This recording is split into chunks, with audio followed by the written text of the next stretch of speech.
basically all the things I think that you've heard of, like what your microbiome can do, potentially can be true. Like there are connections. There's the gut-brain axis of like your microbiome and how your brain works, and so many amazing things. Right. So I want to put that out there first. That microbiome, super important, no questions asked. Love it. Yeah. I literally think it's one of the coolest things in the world. Like the oral microbiome, wild. Well, they call it amazing. The second brain, right? Yeah, I mean, basically, like it's you mess up your microbiome and you can literally die.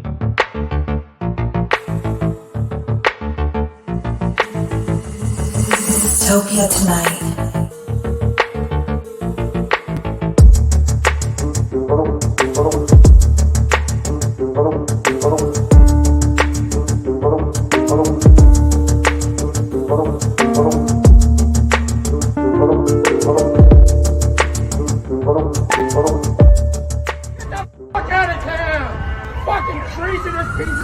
Dystopia tonight.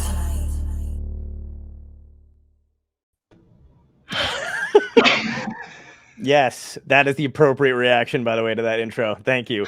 Hey, guys, welcome to Dystopia Tonight. My guest is a science communicator and mental health advocate who earned her PhD in microbiology and immunology. Please welcome Dr. Susanna Harris. Hello. Yay. What's up, John? Nothing. How are you? So you like the intro? It's not the first time I've seen it, but every time I see it, it's just like, wow, you really put that together. You really looked at all those things and we're like, yes. I love it. It's so good. Thank you. It's so funny. We had a guy on. I didn't even occur to me at the time, but we had one of the writers on from The Simpsons. He wrote The Simpsons back in the day, like early from like 95 to like, I think 2000 something or whatever. And he was like, "Love that intro. We're suing you for using Lisa Simpson." But I love that. And I was like, "Fuck!" Didn't even occur to me. And just totally gaslighted and be like, "Who? I don't. Yeah, you're not really like it's." The Simpsons were important, but like, yeah, I'm like that. I think that was a real reporter. That wasn't Lisa. And then the end part always freaks me out too, because I always forget. I love that old man. I don't know who he is. I don't know if you remember seeing that video on when it was like the insurrection was going on, but that he was like all over the place, and he was just this old man who stepped outside of his house and started screaming at them using it like a real life Twitter. He just opened his door and started shouting into the void. And then, but every now and then I'm like trepidatious when I have like a guest on who I feel like is a little, older and probably not used to such. So I always forget it's coming, and then it happens and I'm like, oh, fuck. I mean, at this point, like you already have the person on the camera. That's really the trick, right? Is to get someone on there and then they have that social contract of like, I can't just leave. I mean, I could just leave, but like, I knew this. That's amazing. I love that you do that to people. Yeah, it's a lot of fun. I'm like, now you have to live with this. You're on this thing. Some people are always like, I don't know what's going on. What is this? What is this about? And I'm just like, maybe should have asked that beforehand, but it's not really about anything in particular. I mean, people ask me, because we posted this on Instagram, and someone actually right before this messaged me and they're like, what are you doing? I was like, so it's my friend who's a comedian who talks to like people on the internet that like other people think are cool. And I mean, I'm on the internet, and that's how we know each other, is from the internet. And so that's all. They were like, that was terrible description. And they're like, yeah, okay, cool. Maybe I'll watch. I don't know. Yeah, sounds fun. Yeah, it is weird that but I feel like over the pandemic now, there's a shit ton of people that I only know this way, and I have no idea if they're actually AI or real. Right. Yeah. I met up with some people today that I connected to on Twitter, and like nobody looks like their profile picture. Even if their picture was taken yesterday, like that's not how people look like when they're moving. No. And generally most people's pictures are not taken yesterday. Right. So it's one of those, there's almost a discomfort meeting people in person now where I'm like, yes. It's like when you read the book and then you watch the movie and then you go back and try to read the book again or something, and you're like, no, this is not what I pictured, but now my original version of them is all messed up. I love how you already put pressure on our actually meeting each other being quite disappointing. You're like, I wanted it to be the book and it wound up being the movie, and it wasn't. I'm lowering your expectations, not the other way around. Like I already had lower expectations, being like, this is how I deal with people, but like I'm letting you know that it will be it won't be a happy, like, oh, this is a good moment for me. It'll be like, oh, damn it. Oh, it's gonna be now. It's even gonna be more awkward because I'm just gonna keep reminding you that you said that. I mean, like, I don't have any expectations right now. I expect you to be a ghoul. Tom is actually, I've never met Tom either. My particular guy who's the omniscient in the background right now. He's not with us, but yeah, I've never met him in person either. We've only ever communicated through this. So it's gonna be interesting when we all finally get together. Like, I think that's gonna be the new I don't know what you'd call it, but like, when you're like, hey, we should meet, when you like, if you did you do online dating? I don't know how you did you did. Yeah. Okay, cool. When you're like, we should meet, and then they kind of like get sketched out and they're like, no, we probably shouldn't meet at all. And if it's for like, okay, wait. I want you to think about what you just said to me. Of like, I said, is that a relatable? No, yeah, that's a good point. That's I mean, I know that happens, but it is not something that you've ever had to deal with, because people do want to meet you. Yeah, you're like, no, it's me. Of course, people would want to meet me. Well, I mean, I like the confidence. At the time, I was mostly dating men, and like I have I've watched. I love, even now when I have guy friends who are on dating apps, to go on and see how their experience is, and like, I love also when guys see what women's experiences are, because they're like, wow, I thought I wanted a lot of people to like me, but I don't want that. That is bad. Yeah, I remember going through one of my friends. My friend was using, I don't know, Hinge or whatever. I think that's one of them. Yeah, not to give him a shout out. But yeah, they were using Hinge or whatever, and it was truly like, it's just a frightening experience, especially after like, I think it like she took screenshots or whatever where she was like, this was the first week and it was all like really hot dudes, and then like decidedly every week after that week they just got progressively worse looking. And I was like, is that how they get you? Is it like the first 25 are good? That's brutal. That's the worst. You just gotta lower your standards. It's no, I mean, I met my partner not through a dating site, and he and I have had a full-on conversation that we probably wouldn't have matched. We're about the same height, which that would have probably for both of us been like not sure. But also guys' dating profiles, it's a really hard line to walk, I think, for guys, where it's like, if you have a perfect dating profile, it is a huge red flag. Like, you're really good at dating, versus if your profile is really not good, it doesn't matter. Like, I don't have anything to judge you by other than like, this is weird. And he was definitely on the like, this is weird camp, where I would have been like, I don't know if this guy is like funny or really creepy. No. Because he's such a sweet man, and he is so sincere, and he is fantastic. We've been together for like 2 years, but I just, when I saw his dating profile, I was like, oh, I very possibly have swiped left on you. Like, we were dating in the same places at the same time. But yeah, you were saying like, meeting in person after all this is going to be like when you have those really good conversations. Yeah. Like, I feel like there's a good vibe, and then it's like, do I even want to know? Well, not only that, I feel like it's going to be like, if technology gets any more advanced, it's going to be like, oh, this entire time I was just talking to like a made up thing. Like, it was like a facial recognition thing or some kind of like filter that they put over their face or whatever. And you're like, oh no, that wasn't who I thought it was at all. That's fucking weird as shit. I mean, how much of social media kind of is that anyway, right? Oh, yeah, totally. Just the really basic filter. I mean, the filters that freak me out are not the ones where like someone's a dog or whatever, but it's ones where you would literally, I mean, I'm on social media enough. I know when people are secretly using a filter, because there's certain little tells that you like the filters never get your lips quite right. And so you can see the linings and stuff, but it's that stuff where I've taken those, again, dating profiles and stuff, where I've shown women's dating pictures to men and been like, what do you think about this picture? Like, how much editing do you think there was? And they're like, good lighting. And I'm like, okay, so I can tell you for sure which filter this is on Instagram. And they're like, if you do it enough, you get used to it, just to know how all the pieces work. But what are you setting yourself up for, right? When you do have that in-person date or that in-person meeting. And I think, like, that's why for me on social media, it is important to be authentic. I mean, I'm sure there are plenty of people who can keep up a charade forever. I think Paris Hilton is a great example, but I can't. No, so it's exhausting. You have to lie constantly. Right. And it's like, which version do you even lie? And do you become your online version? No. Right. So. You know what's crazy is like, people always assume I'm taller than I am because of social media, and I'm literally not doing anything at all on there, but I've had like after shows where they're like, "You look taller on Instagram," and I'm like, I have no idea how to respond to that. Like, what are you supposed to say to that? Yeah, Like, I I'm have no sorry. idea. Yeah, like, exactly. Do you apologize? Right? Oh, I'm like, yeah, I don't know what to tell you. And they're like, it's the way you take the. I'm like, it's literally. First of all, I'm not taking them. Second of all, if I could make myself taller, I might. I don't know. Like, like if that was an option and a filter, but I think you would know if I was fucking with it. But I had one of my friends like show me this dating profile, whatever, from this dude. And it was I had to tell her the same thing where I was like, oh, he's using a body app, right? Yep. And she was like, what's a body app? And I was like, well, like, because there was something about like the one photo where like the backgrounds were like edged weird. It's fucking horrible. Because I'm like, what are you gonna do when you actually meet that person? Like how do you explain away that you don't look like that anymore? I don't know. Lost the abs in a month.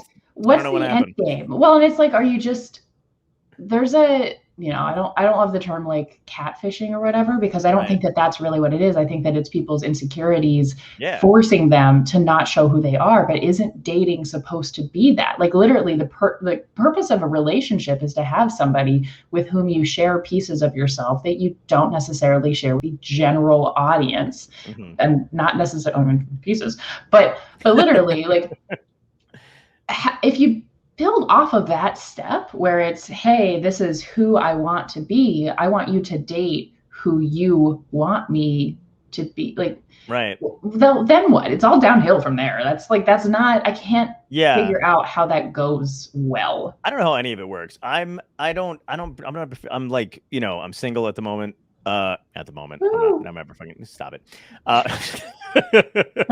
But like, I don't like the dating. Like, I did it once when I was living out in California for the first time, because I just didn't know anybody. So I was like, oh, it'll be a good way to, one, feel shitty about myself, but two, I feel like, just get a head start on that. And then, but I was like, yeah, maybe I'll meet some people, whatever. And it was kind of nightmarish. I went out on a couple things like dates or whatever, and then it was not, I'm good at talking, so, and I'm not gonna flatter myself too much here, but it was one of those situations where like, even if I'm bored, I don't signal that I'm bored. So I just like kept the conversation going, whatever. And then of course, by those metrics, I guess by like online dating metrics, they're just like, hey, we seem to really hit it off. And I was like, oh, but did we? Like, you didn't say anything, I did. And I'm just good. And then I felt really fucking bad. And I was like, I can't do this. So I just backed away. And then everyone has their own experience with it, right? Because like what they take away from that experience might be so much different than what your reality was. And I don't know. People are so fucking weird about all that shit though, because like, I feel like nobody realizes that their perception is now the other person's perception, and it's somewhere in the middle. I feel like there's just a line drawn in the fucking sand.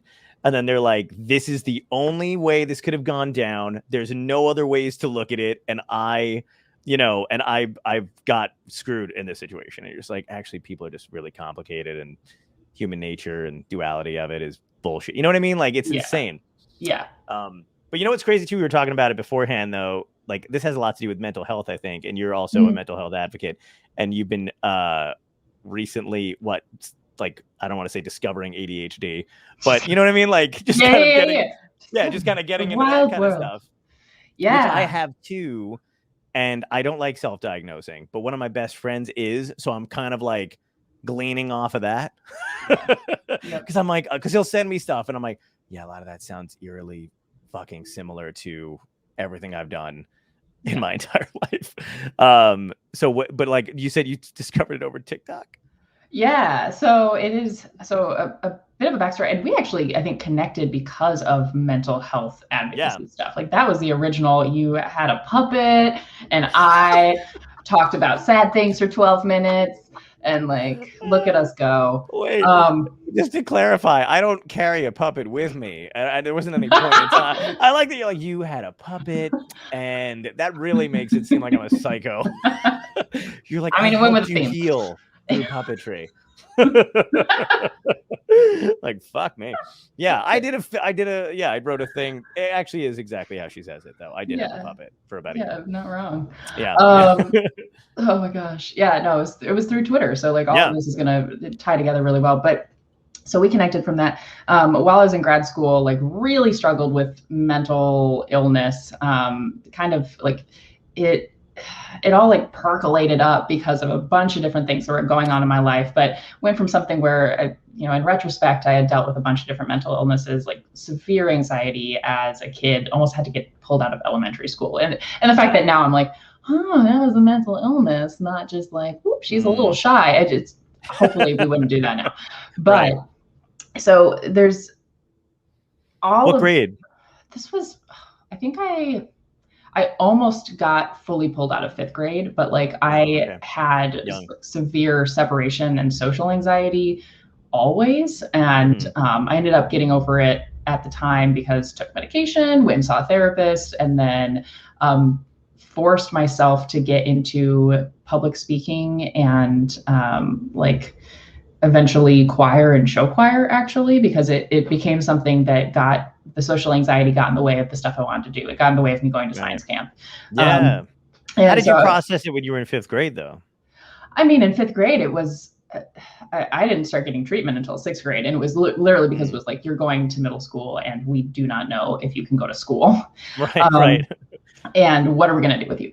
So, but even then it was still this kind of perpetuation of, you're not weird. Nothing's wrong. Nothing's wrong with you. You're fine. It's just a thing. And I think that was actually pretty damaging to me, of hearing constantly like, who you are is fine. What you're going through is fine. Nothing is wrong, which really sends, I know that the message is supposed to be comforting, but is really like, oh, so this is the best it gets. Like, this is what I got. This is the world. I am objectively logical in this. Right. So anyway, worked my way up, like had this kind of sampler platter of mental illnesses and like family history of different stuff. My dad actually has ADHD. My mom has a bunch of things, like all the way up through the trees. Sure. Plenty of substance abuse, eating disorder, everything. You throw it out there. And so actually I would call it a sampler platter of mental illnesses. And I did call it that when I moved out here to San Francisco from North Carolina. I did my PhD in microbiology, immunology at North Carolina, and then moved out here a couple months ago. And because of that, I got a new psychiatrist. My old psychiatrist and psychologist had gotten me through grad school. I was on some different medications, had really worked with them. They kind of talked about the ideas of giving me a full formal diagnosis, but we had always sort of discussed that wasn't necessary because it was clearly depression and anxiety. And it was one of those things that like I said depression, anxiety, and they were like, okay, cool. And I said that because the person before said depression, anxiety, and the person before, it wasn't ever really questioned. And also it came up of like, well, we don't necessarily want to give you a very specific diagnosis in case at any point an insurance company decides not to cover something because it's a pre-existing condition. I was like, love it. Great. Love this for us. So came into the psychiatrist here, or I don't know, Skyped into, whatever. And the thing is that I had been over the last, pandemic, I guess, but especially the last few months, I had gotten into TikTok. And I had actually created a user thing for it. I was actually on it instead of just creeping through other people sending me things. And I found myself just randomly on ADHD TikTok, and I didn't even notice I was on it until I watched a bunch of these things. And I was like, oh, they're all hashtag with ADHD. That's interesting. And like all of these really useful tools, all of these tips, some of the tips I actually already used. They're like, use a sticker system for when you do a basic human task. And I'm like, I have star stickers. And then other things where I was talking about, have you tried using this noise machine while you work? And I was like, no. And I tried it. It was awesome. So a couple of my friends have been diagnosed for a long time and have been treated for ADHD. And I went and talked to one of them and I was like, hey, I'm noticing like a lot of this stuff is really resonating. What do you think? And this was before I went and talked to the psychiatrist, and that friend was like, oh, I literally thought you already knew this, but you just didn't talk about it. I was like, how does that make any sense given my personality? Like I knew a thing about myself and didn't tell the world. So, but I went to this meeting intending to ask the psychiatrist to be like, hey, weird. I know I have every other mental illness you can think of, but like, what about this one? Wouldn't it be fun to add to it? And this lady is stone cold. Like, I would not want to see her as a psychotherapist. Like, I would not want to have therapy sessions with her. But excellent as a psychiatrist. She like made me talk through. She just sort of, here's my questions. I'm going to go through them. And within about 7 minutes, we got the first ones, I guess, were like the ADHD ones. And she stops me and she goes, okay, you put depression and anxiety and eating disorders on your intake form, but why did you not put ADHD? And I was like, excuse? Yeah. And she was like, you absolutely have ADHD. Every single thing you're saying, including the fact that you have just like this menagerie of mental illnesses, that all fits into ADHD. And I was like, no. I got really good grades as a kid though. I got a PhD. And she's like, okay, people with ADHD get PhDs. And also you're a woman and you probably have inattentive ADHD, not hyperactive. And what's the difference? Yeah. So most of us, when we think about ADHD, we think about like, I mean, I think about this. I think a lot of other people do too. Basically the like 11-year-old boy in the class who fidgets, like bangs his fingers on his desk and gets up and like plays with the scissors and runs around and like never does his homework, super disorganized, open his trapper keeper and just like lunch falls out. That is like the hyperactive version. But there's also the inattentive version, which is basically the inability to, hello, I am helping you. The inattentive means the inability to pay attention, but truly it's, right. It is that your train of thought moves all over the place. You forget things, you misplace things a lot of times, right? You jump to extreme emotions. You take it really personally sometimes when you feel like someone says mean things about you. Like I'm mostly totally desensitized to people having feelings about me, but then occasionally someone will say some tiny offhand thing and I'm like, I'm a horrible person and I'm so sorry that I exist in your life. Oh, fuck. So all this stuff anyway, but like, so she says this and I was like totally stunned to the point where she goes, do you want to take a break? Like we can schedule a follow-up instead to go through the rest of it. And I was like, no, like, let's get through it. You're like, let's plow right through this shit. Yeah. I was like, honestly, to be fair, like to be like, it seems like you need to process this. You should probably talk to not a specialist. Like, I don't understand. Yeah, that doesn't make any sense. Yeah, so the rest of my life makes a lot more sense, and I'm trying to figure it out. And like we were chatting before, one thing that's really messing me up right now is that I had been kind of casually labeled depression, anxiety, and since 2014, probably back as far as 2000s would have been diagnosed as having anxiety, and that's what I was treated for.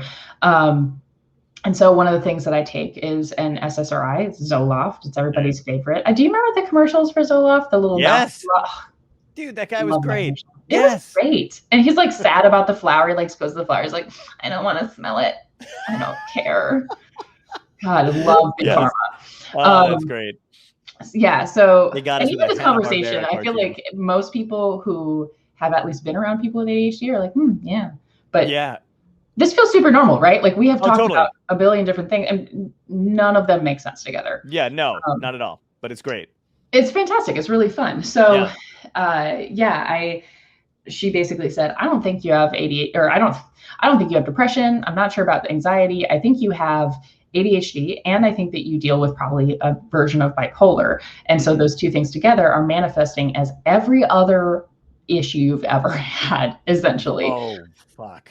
Yeah, it's one of those where you start digging into it and you're like, it's something like 50% of people with ADHD also end up being diagnosed with like one of the comorbidities, whether it's depression, anxiety, substance abuse is super high. And it seems like it's the biochemicals. It's so interesting. It's fascinating. And of course, like deep dive, I've got a book.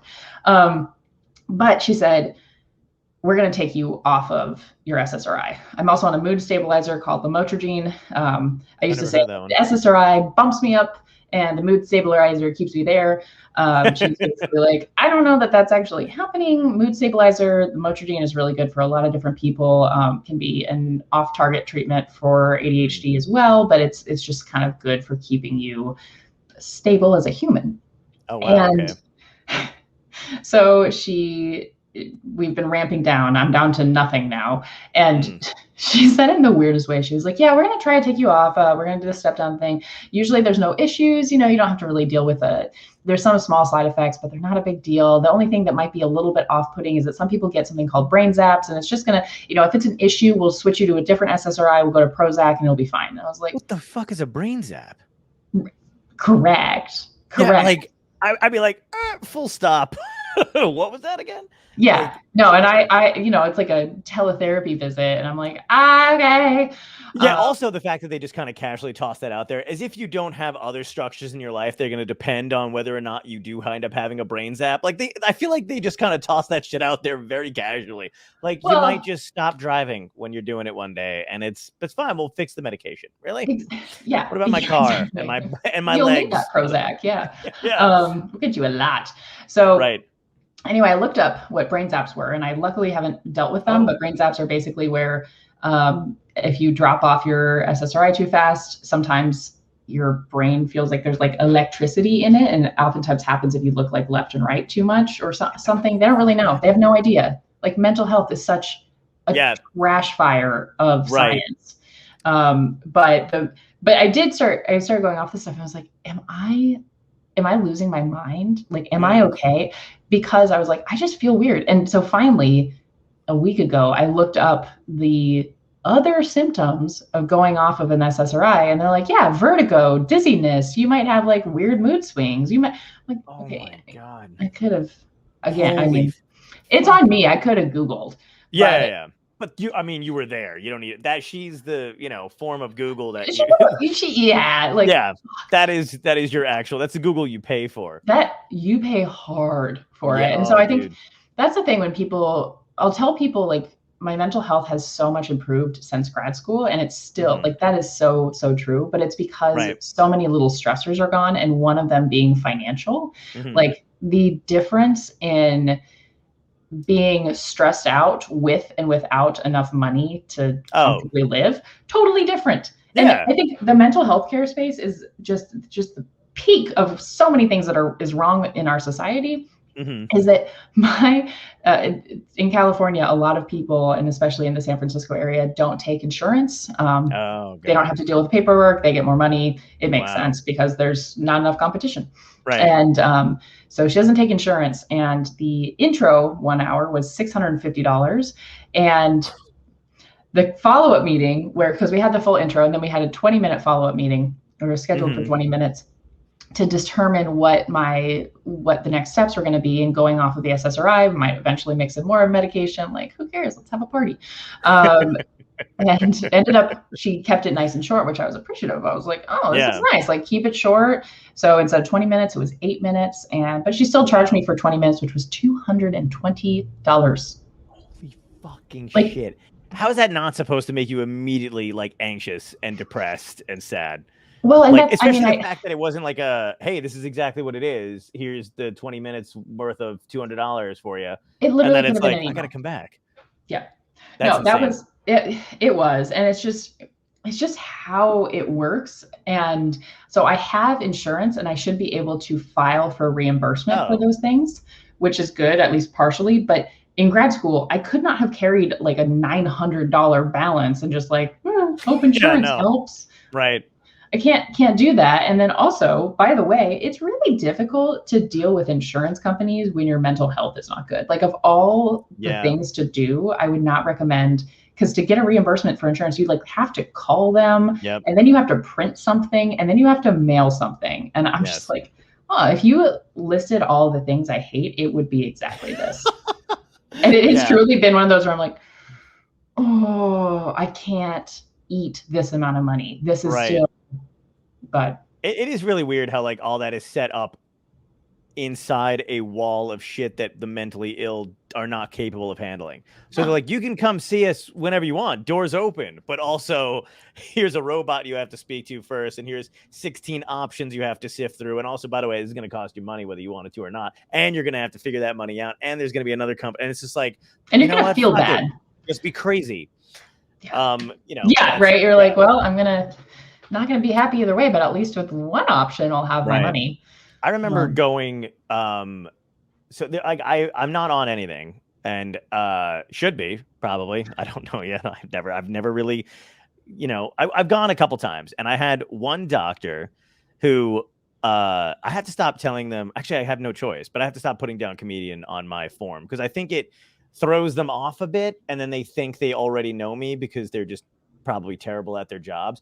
I had one doctor sit because I was like really anxious at this point in time and like still going through a lot of shit or whatever. And for whatever fucking reason, he decided to pull up a little chair next to me and his computer and then go through a list of comedians that have had severe mental health issues. And he was like, this guy killed himself. I mean, that was a tragedy. And I was just like, what are you doing to me right now? Like, I was like, is this, are you trying to psych me out or see if I like have some sort of weird reaction to this? Like, am I supposed to lunge? I want to lunge. And, is this a test? Yeah, I know. I was like, am I failing? Yeah, exactly. I just remember like having like this out of body experience where I was like kind of like looking at myself sitting on the thing, watching him scroll through Google and like clock in a day's that was the other thing too, because I just get angry about irrational shit like that where I'm like, oh, I don't know what this means and what he's trying to say to me, but at the same time, this motherfucker's getting paid for this shit. Like, it's like, and I'm losing money sitting here. So that was also a symptom, by the way, is irrational anger at things that very quickly pass. Where 10 minutes later, you're like, I didn't need to be that angry. That was not. Yeah, that was. Weird. I do. You know what's weird? My like I was saying, my best friend is going over like TikTok, kind of figuring out ADHD shit for a bit. He'll send me stuff or whatever. I don't know what it is, but like we've talked about a little bit, like I have developed obvious coping mechanisms for stuff right over the years. I was talking to another friend who actually does take or recently discovered about, I think within the year or so, that he has ADHD, and he's been on medication and kind of different ones and figured out what he needs, and it's improved his life, he says, right? Yeah. But I know for a fact that like all of this stuff resonates for me whenever I see it, whenever TikTokers talk about it or whatever, other people who've had those experiences. I'm like, oh, I can relate to this. I can relate to this. And I can literally go through my life and be like, I was way more like that at this point in my life, but I figured out a way around. I never thought it was anything other than, John, you're weird. Yeah. And you're not processing shit the way I would kind of look to everybody else. And I'd be like, I want to be more like that. And I did have conditioned myself to do it. And I'm curious what would happen if I actually went to somebody and because I don't know if they'd be like, you're fine. I don't sleep well. You know that. Yeah. I am constantly overthinking. I do need like, you said you had a noise thing going on in the background. Yeah. I've got like a noise thing right next to me. Big fan. Wait, I was a big fan, or you're a big fan? I am a big fan of it, but it has a pretend big fan sound. So if you said big fan and just pulled this thing out from the side, like comically into frame, I would have lost my shit. Big fan. Big fan. Drags it in. Yeah, I've got like, I always, like I like having stuff on in the background when I'm working, and I've always done that too. So I'm like, I get like easily distracted by shit or whatever. I'll forget certain things. I don't have it where like I'm not fidgety. I'm not a constant need to move person, but it all happens within here, and that's it. But it was funny. I had another doctor recently tell me another thing, again, the comedian thing, where they were like, I could put you on this, but you have to ask yourself, is it going to inhibit your ability to perform well when you're on stage? And I was like, well, wasn't fucking thinking of that beforehand. So also never took anything. Yeah. He was like, that might be the reason why. Try it. That's. I mean, I'm not telling you to try. No, I know. Yeah. So I've had some is that his concern? Is he like, oh my God, you're not going to make it big though, and I can't be like, I totally screwed him over, but that's why he's there. Right. It's so funny because I remember hearing Maria Bamford talk about it, who's like, I don't know if you know who she is. She's a comic, and she's been around forever. She's amazing, but she always talks about her mental health issues. She's got extreme mental health issues, and she's super funny about it. But she remembers, she said something along the lines of like, yeah, if it's a choice between being funny and being mentally well, I'll choose mentally well every day. Like, it didn't inhibit my ability to do it, but she's like, if I had that choice, I would still choose to be like better. And I'm not like I think the depression stuff, like I think I'm easily susceptible to getting really down, but it's because of like I have to be more aware of it now. Like I was, when we started talking about it, I was telling you I was severely depressed for like 3 years straight. I mean, like it just got worse and worse and worse to like, I actually not that I don't remember those 3 years, but it feels like they're lost because I wasn't responding the way I should have been to things, and overly harsh about like even to the point where I was out with other people, I was like, yeah, you're not being you. They know you're not being you. Why are you even, why are you out? So like, but there's all that stuff going on. But I realize it's just like, if I let the, the over processing, overthinking and stuff like that, if it's used for positive means, it works really well. I get a lot of shit done in very, very quickly, or I'll be able to process like, jokes or writing stuff like that, or whatever it is, super sweet. And that all leans this way. If anything negative gets in, which is all the time, and it gets too far, it just exacerbates the situation, and then I fall into a state of whatever that is, plus whatever the fuck else going on. I have no idea, but I commend you for actually going to get it figured out and getting off the meds and stuff, because I've taken one once, and it was like, what you had, I think it was like a Zoloft thing or something like that. And then my friend's dad was a psychiatrist, and at one point I was like, had extreme anxiety again, and he was just like retiring, so he didn't give a fuck, and he gave me this really strong shit, and he was like, just take that for a while and see how it feels. And it was called Prestige, and I think that was like, it was like one of that, when people tell you like you take something and it like you feel like flattened.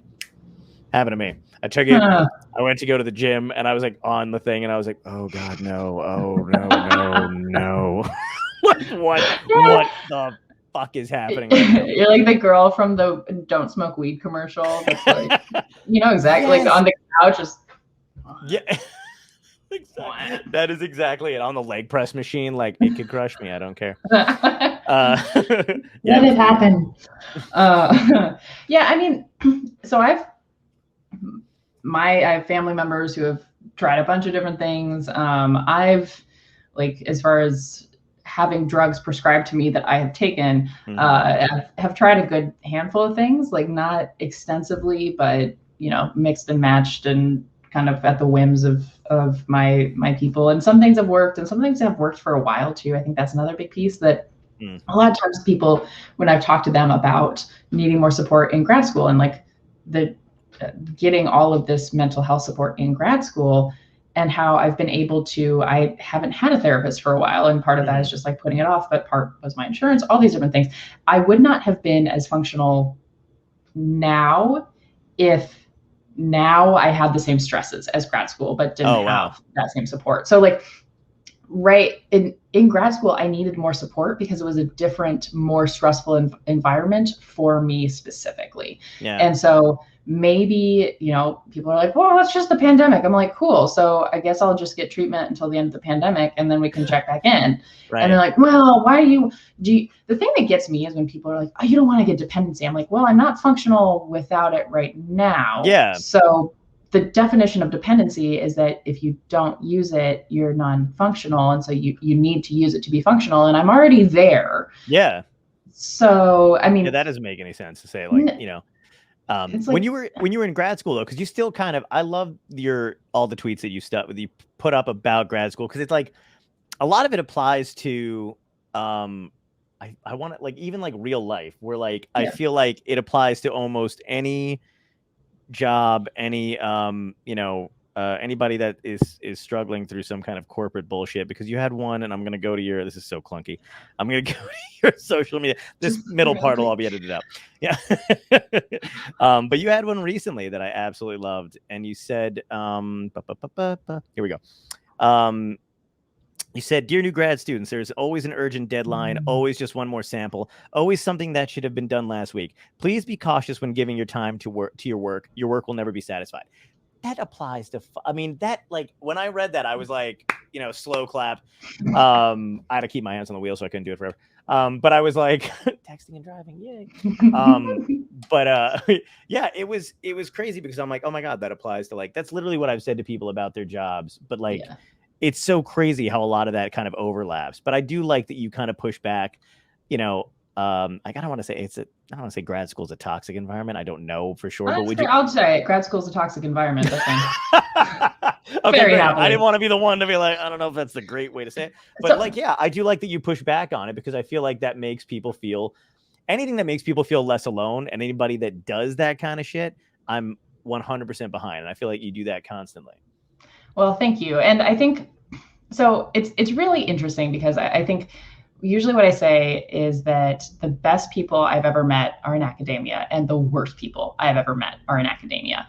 So many people that I strongly look up to that like I would like to be them when I grow up are hardcore career academics. Like they are building the world around them while they are exploring and while they're pulling up others, just like incredible humans.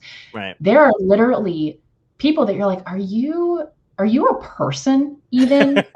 Like people who prey upon the most vulnerable people. Like you've got professors who are running labs of international students who literally have nowhere to go. Their families sent them off to the US to work. They have a visa here. And like it has been tragedies have happened in these situations where PIs have said, you plagiarize this or you're getting kicked out without your degree.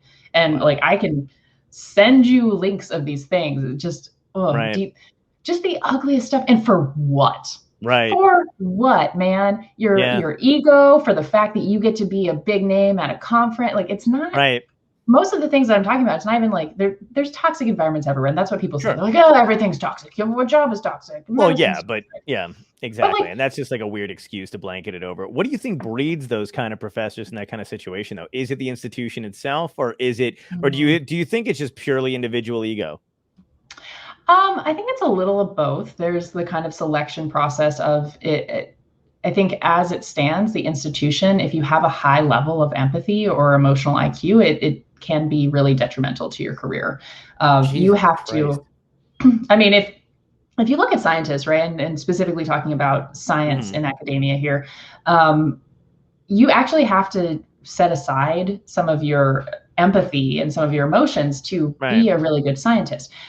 However, someone who's really good at that, they might not be able to just pick it back up. They might not have it to pick back up. And those are two very distinct things. And so as a grad student and as a postdoc and as, you know, a research assistant, you have to be really good at being a scientist. And that's how you go up your career. And then suddenly you flip over and you are a PI, so primary investigator, or you're a professor, or you are advising, you're an advisor. Right. None of those things beforehand trained you to be an advisor. And in fact, your CrossFit coach, your yoga instructor is required to have more training in management and in taking care of people than any of your professors. Wow. The professors do not have to, are not mandated to do these things. There's no overhead. There's no governing body. Jesus. Yeah, it's amazing. It's one of those things where you're like, you say it all the way through and people are like, are you sure? I'm like, I'm real sure. I didn't know any of that either. And it's funny because I do like what you said about how, you know, you kind of have to leave your empathy aside if you're a scientist, yada, yada, yada. I like that kind of behavior when it comes to anybody delivering gloom and doom shit. I don't want anybody to sugarcoat what's happening with the pandemic. I don't want anybody to sugarcoat what's happening in climate change.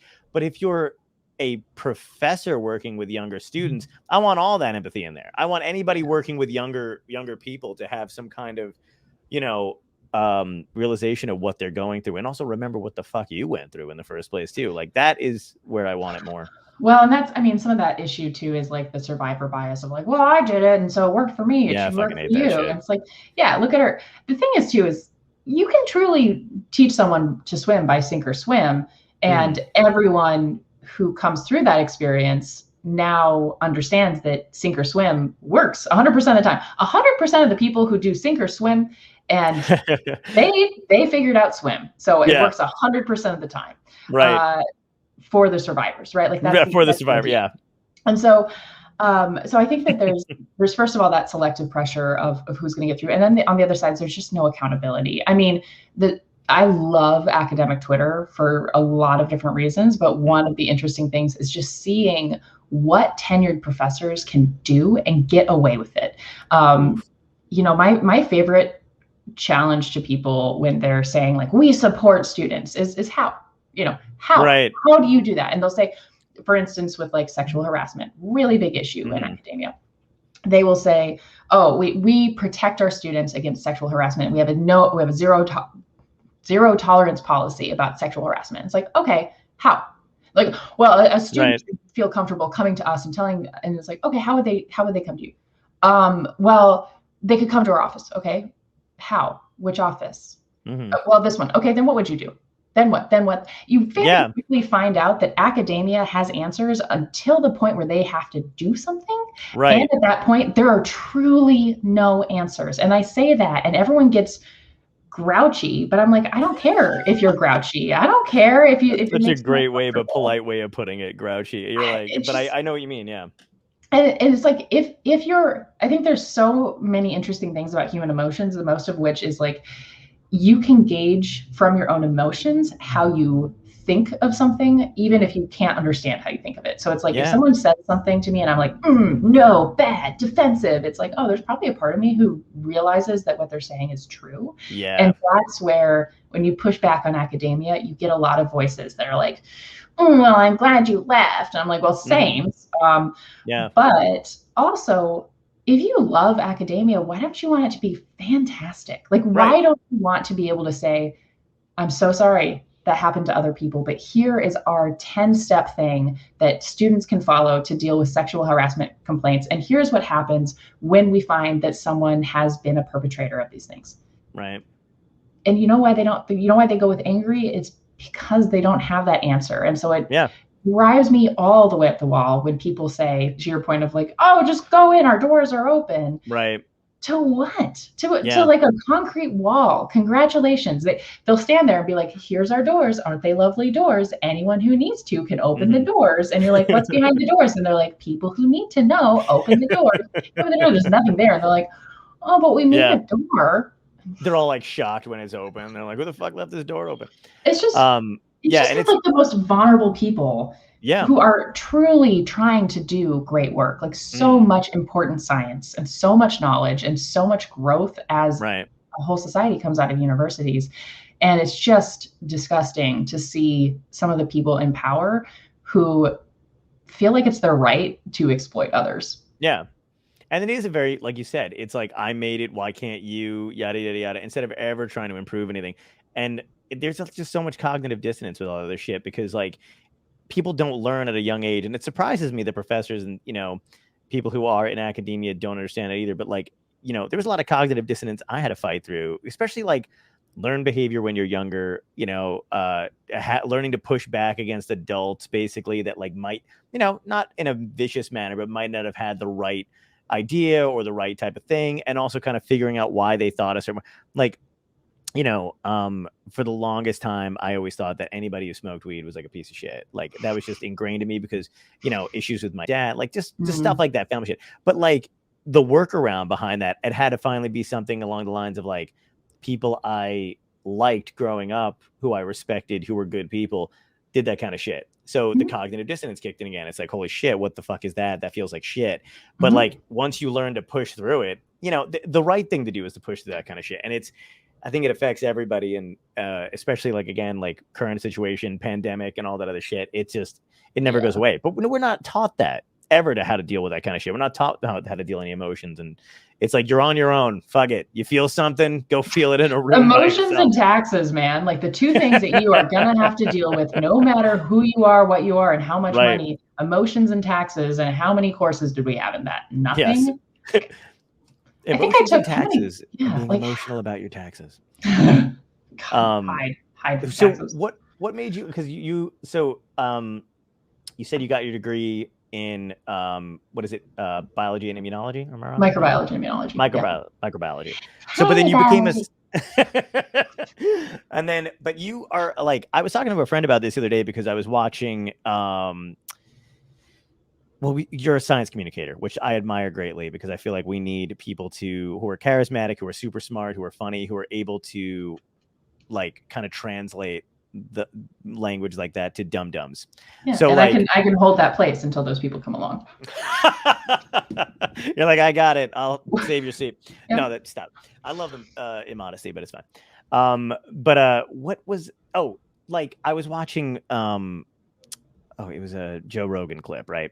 And we had to come up at some point. Oh wow, this is going downhill real fast. I was watching Joe Rogan and I thought of you. No, I didn't think. Well, I did think of you, because I felt so bad. He obviously had some kind of obligation, because, you know, he was doing that ivermectin shit before he got COVID, and then he said some shit about the vaccine, and then of course by default, he had to have some scientist on who was, you know, the opposite of him. And I felt so bad. This woman was so smart, so qualified, clearly knew what the fuck she was talking about.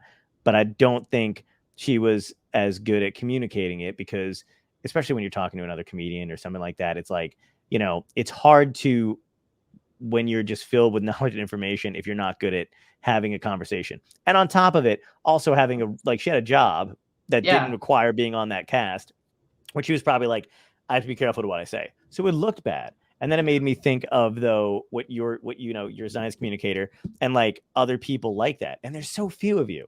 You know what I mean? Like, and I don't know if that just comes with the territory in the field. I don't know if there's like, did you have a natural bent to it? Did you learn it? Because you seem, I mean, you know, when we're talking right now, but like you are very like easy to talk to, and you're good at it, and you're good at communicating how you're feeling, and you're funny. But was that something that you had to learn to kind of, you know, get into the field, or was it something that's natural to you?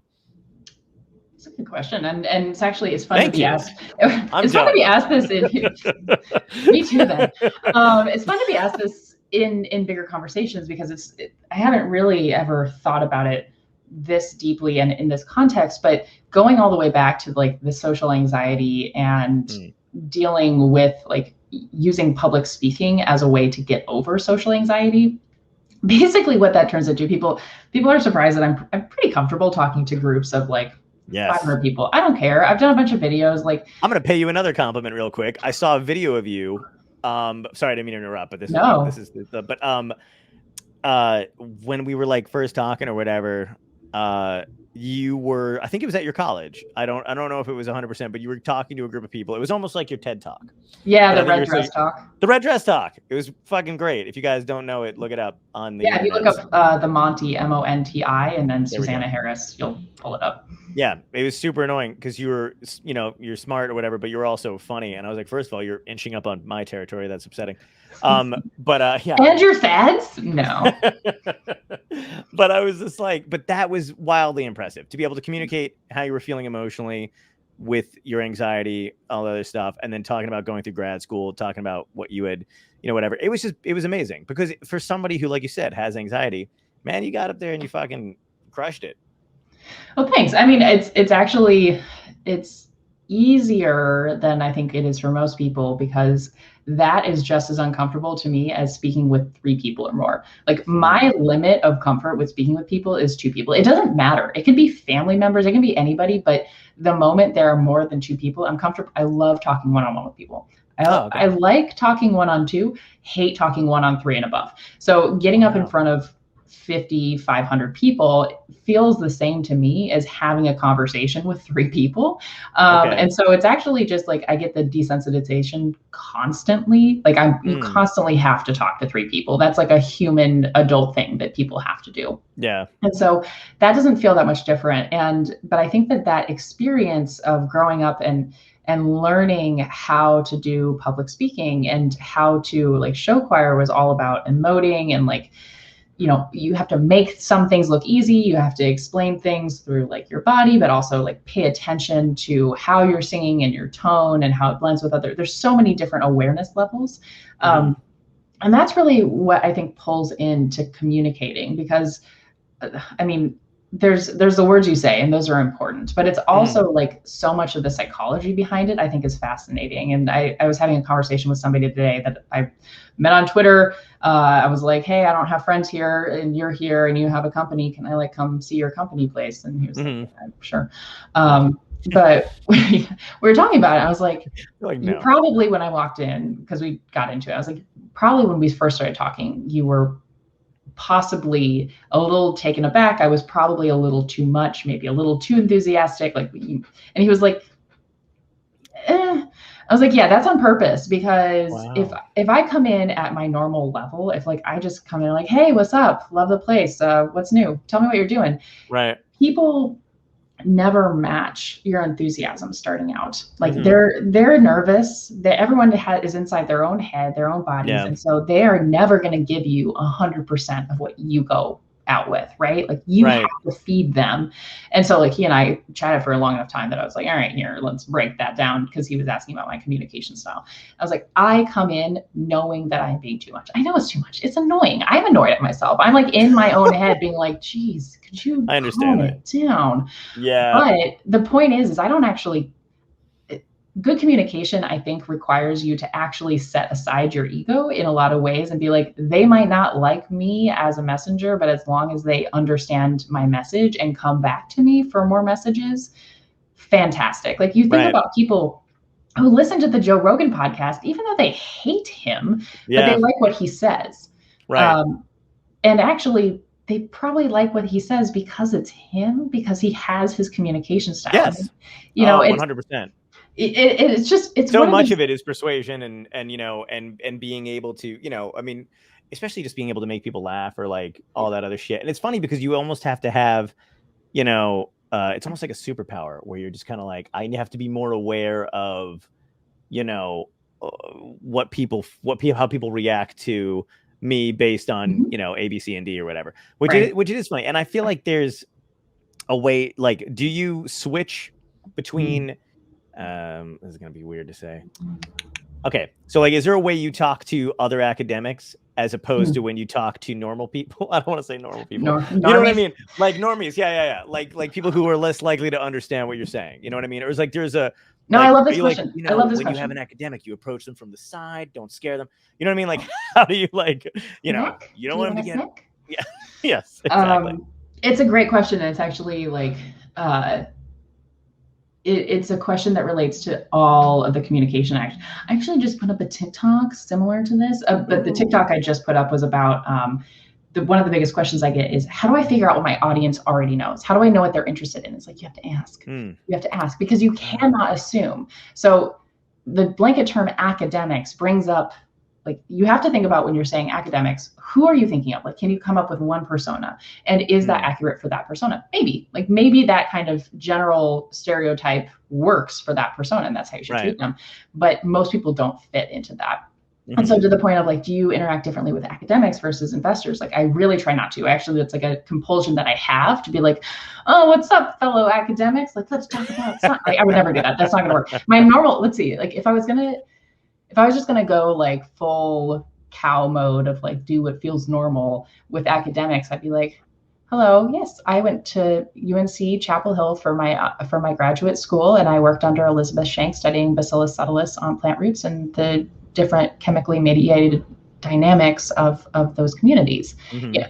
First of all, that's what I think academics want because of what I have been told by other people who don't understand. Like but the point is that I go more based on what I kind of see as their personality. I kind of like do some test things. Like if I'm like, I'm on your face, like, what's up? It's nice to meet you. Oh my gosh. And they're like, you too. I'm like, okay, cool. Stick with this. Yeah. If they're like, oh, hi. I'm like, awesome. It's so good to meet you. Okay. Like, let's tone it down. There's so many pieces that are not about, I think there's a huge difference between communicating and like communicating based on understanding people and manipulation. And I think that that's where people get themselves in trouble, is that, and people will oftentimes, like, as I'm talking about this, think, oh, she's talking about manipulation. Cool. Like, how do you make people like you, win friends, do things, whatever. I don't know. Right. It's not about that. It's about understanding that no matter what you do, people are going to have a reaction to it. Yeah. And so making sure, again, that you're representing yourself accurately in a way that they can appreciate that message. Right. And so for some people, they need a different touch. There are certain things that I have modified about myself that are just across the board. Like, actually, my voice is lower than my natural voice would be, but it's because over years I've just like tried to drive my voice down a little bit, because women are generally respected more if we have a lower voice. And so actually that kind of vocal rasp, I can get at the very bottom. Now I want to know your real voice. So I haven't done it, like, so like normally I'm talking like this. It also projects really well. It's great for speaking. Yeah. And it's this nice, like, comfy baritone that people, or like alto that people don't feel weird about. It's not too feminine, not too masculine. It's whatever. It works. I don't have to change it. Yeah. but my more normal voice would probably be a lot closer to up here. And it's a lot more, it sounds a bit younger. It sounds a bit, it's not exactly childish, but it sounds questioning. And it sounds like I'm always kind of questioning and there's just, it's a little more annoying. And so I can get away with being more annoying in my lower voice. So if I'm speaking like this and adding on top of it that like, hi, how are you doing is very different than, hey, how are you doing? Totally different vibe.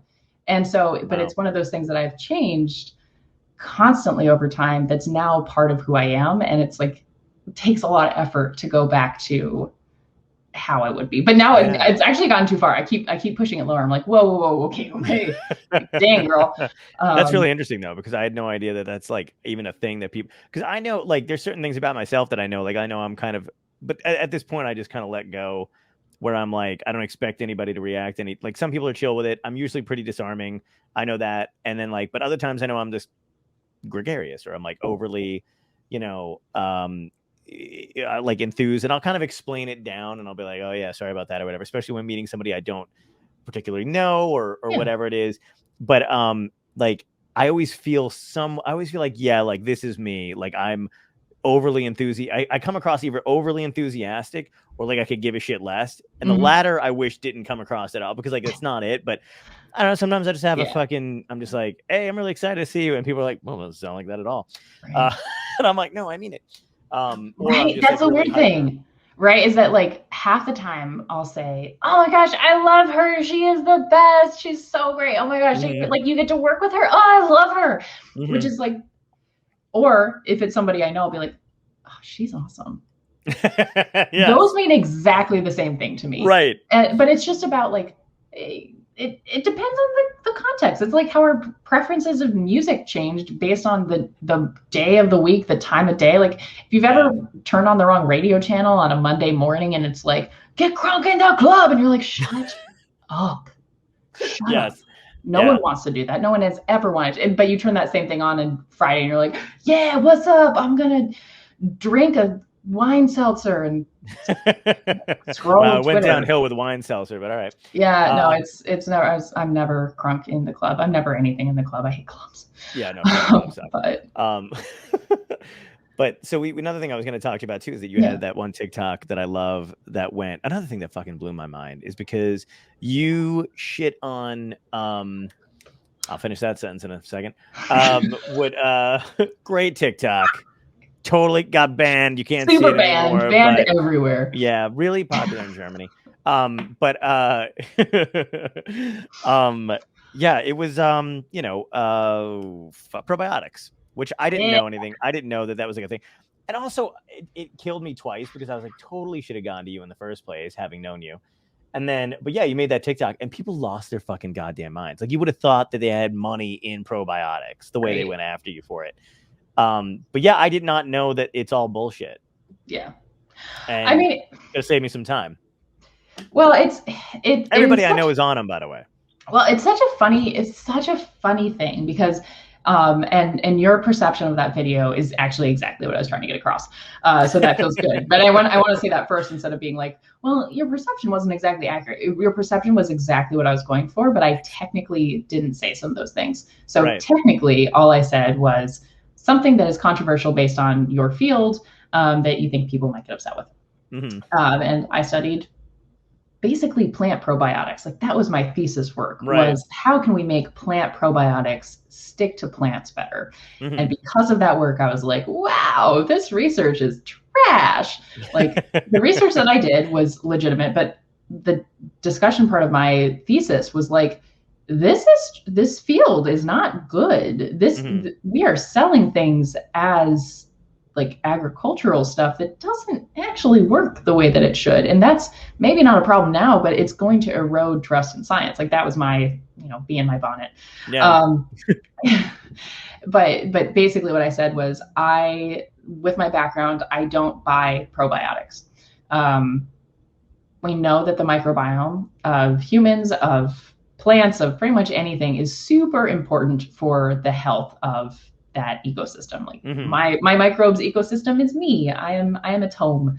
And my health depends very strongly on the health of my microbiome. It like the stuff in my guts keeps me safe, and it also helps me digest nutrients. It, all this, basically all the things I think that you've heard of, like what your microbiome can do, potentially can be true. Like there are connections. There's the gut brain axis of like your microbiome and how your brain works, and so many amazing things.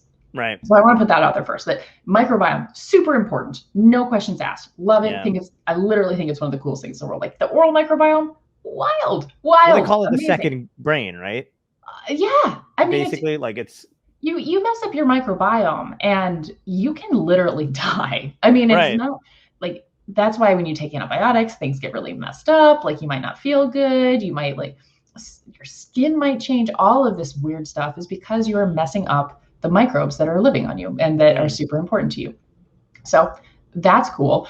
My issue is that we are taking quite a jump to, okay, we know that your microbes are important. Mm-hmm. And when you're sick, some of your microbes change, all the way over to, and so we're going to add 1 to 10 types of microbes and go all the way back and make you healthy.